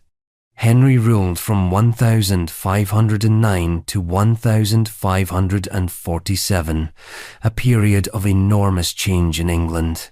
His court was a glittering centre of Renaissance culture, overflowing with music, poetry, and pageantry. The king himself was a skilled athlete, musician, and dancer in his youth, and he saw no reason why politics and pleasure couldn't share the same stage. This philosophy extended into his personal life, where he developed a fascination for costumed role-play, not the simple masquerades of the nobility, but productions so elaborate that they required their own budgets, rehearsals, and wardrobes. One of Henry's favourite pastimes was the court masque, a kind of theatrical entertainment involving music, dance, and poetry, with the performers dressed in fantastical costumes. But Henry didn't just watch masks, he starred in them. And he rarely appeared as the king in these settings. Instead, he would disguise himself as a knight-errant, a wandering merchant, or a mysterious foreign prince, concealing his identity until the grand moment when the mask came off and the crowd realized they had been speaking to the sovereign himself. These moments were carefully orchestrated. Henry enjoyed the element of surprise the way courtiers and ladies in waiting would gasp, bow, or curtsy once they realized the stranger in front of them was the ruler of England. For him, it wasn't only about amusement, it was a test of courtly wit, loyalty, and perhaps susceptibility to flattery. Those who had spoken to him frankly, thinking him an unknown guest, were sometimes rewarded. Those who had gossiped or overstepped were reminded, gently or not, of the dangers of speaking too freely. But the king's costuming wasn't confined to public entertainment. In more private settings, Henry was known to don elaborate outfits for the sake of personal encounters. These weren't hastily assembled disguises, they were full regalia, often modelled after historical or mythical figures. He might arrive dressed as a crusader, in armour polished to a mirror sheen, or as a huntsman, complete with embroidered jerkin and feathered cap. There were stories of him arriving at a lady's chambers in disguise, pretending to be a messenger or a servant before dramatically revealing his true identity. The clothes themselves were a testament to his wealth and taste. Velvet, silk, cloth of gold, all trimmed with jewels, fur, or intricate embroidery. His tailors worked constantly, producing garments that were as much a display of craftsmanship as they were an indulgence in fantasy, and Henry had the presence to pull them off. Even as his body grew heavier in later years, he remained acutely aware of the effect that visual spectacle could have, both in winning hearts and in asserting dominance. For Henry, these disguises and role-plays were more than just games. They were part of a larger strategy of kingship, a way of controlling the narrative about who he was.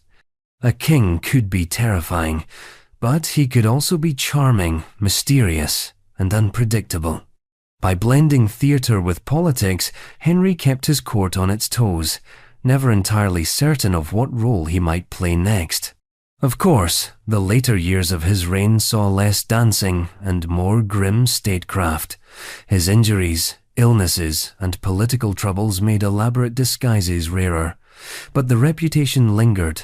Even after his death, stories of the king's masquerades circulated in England, painting him as a man who could be both the most dangerous figure in the realm and its most flamboyant entertainer.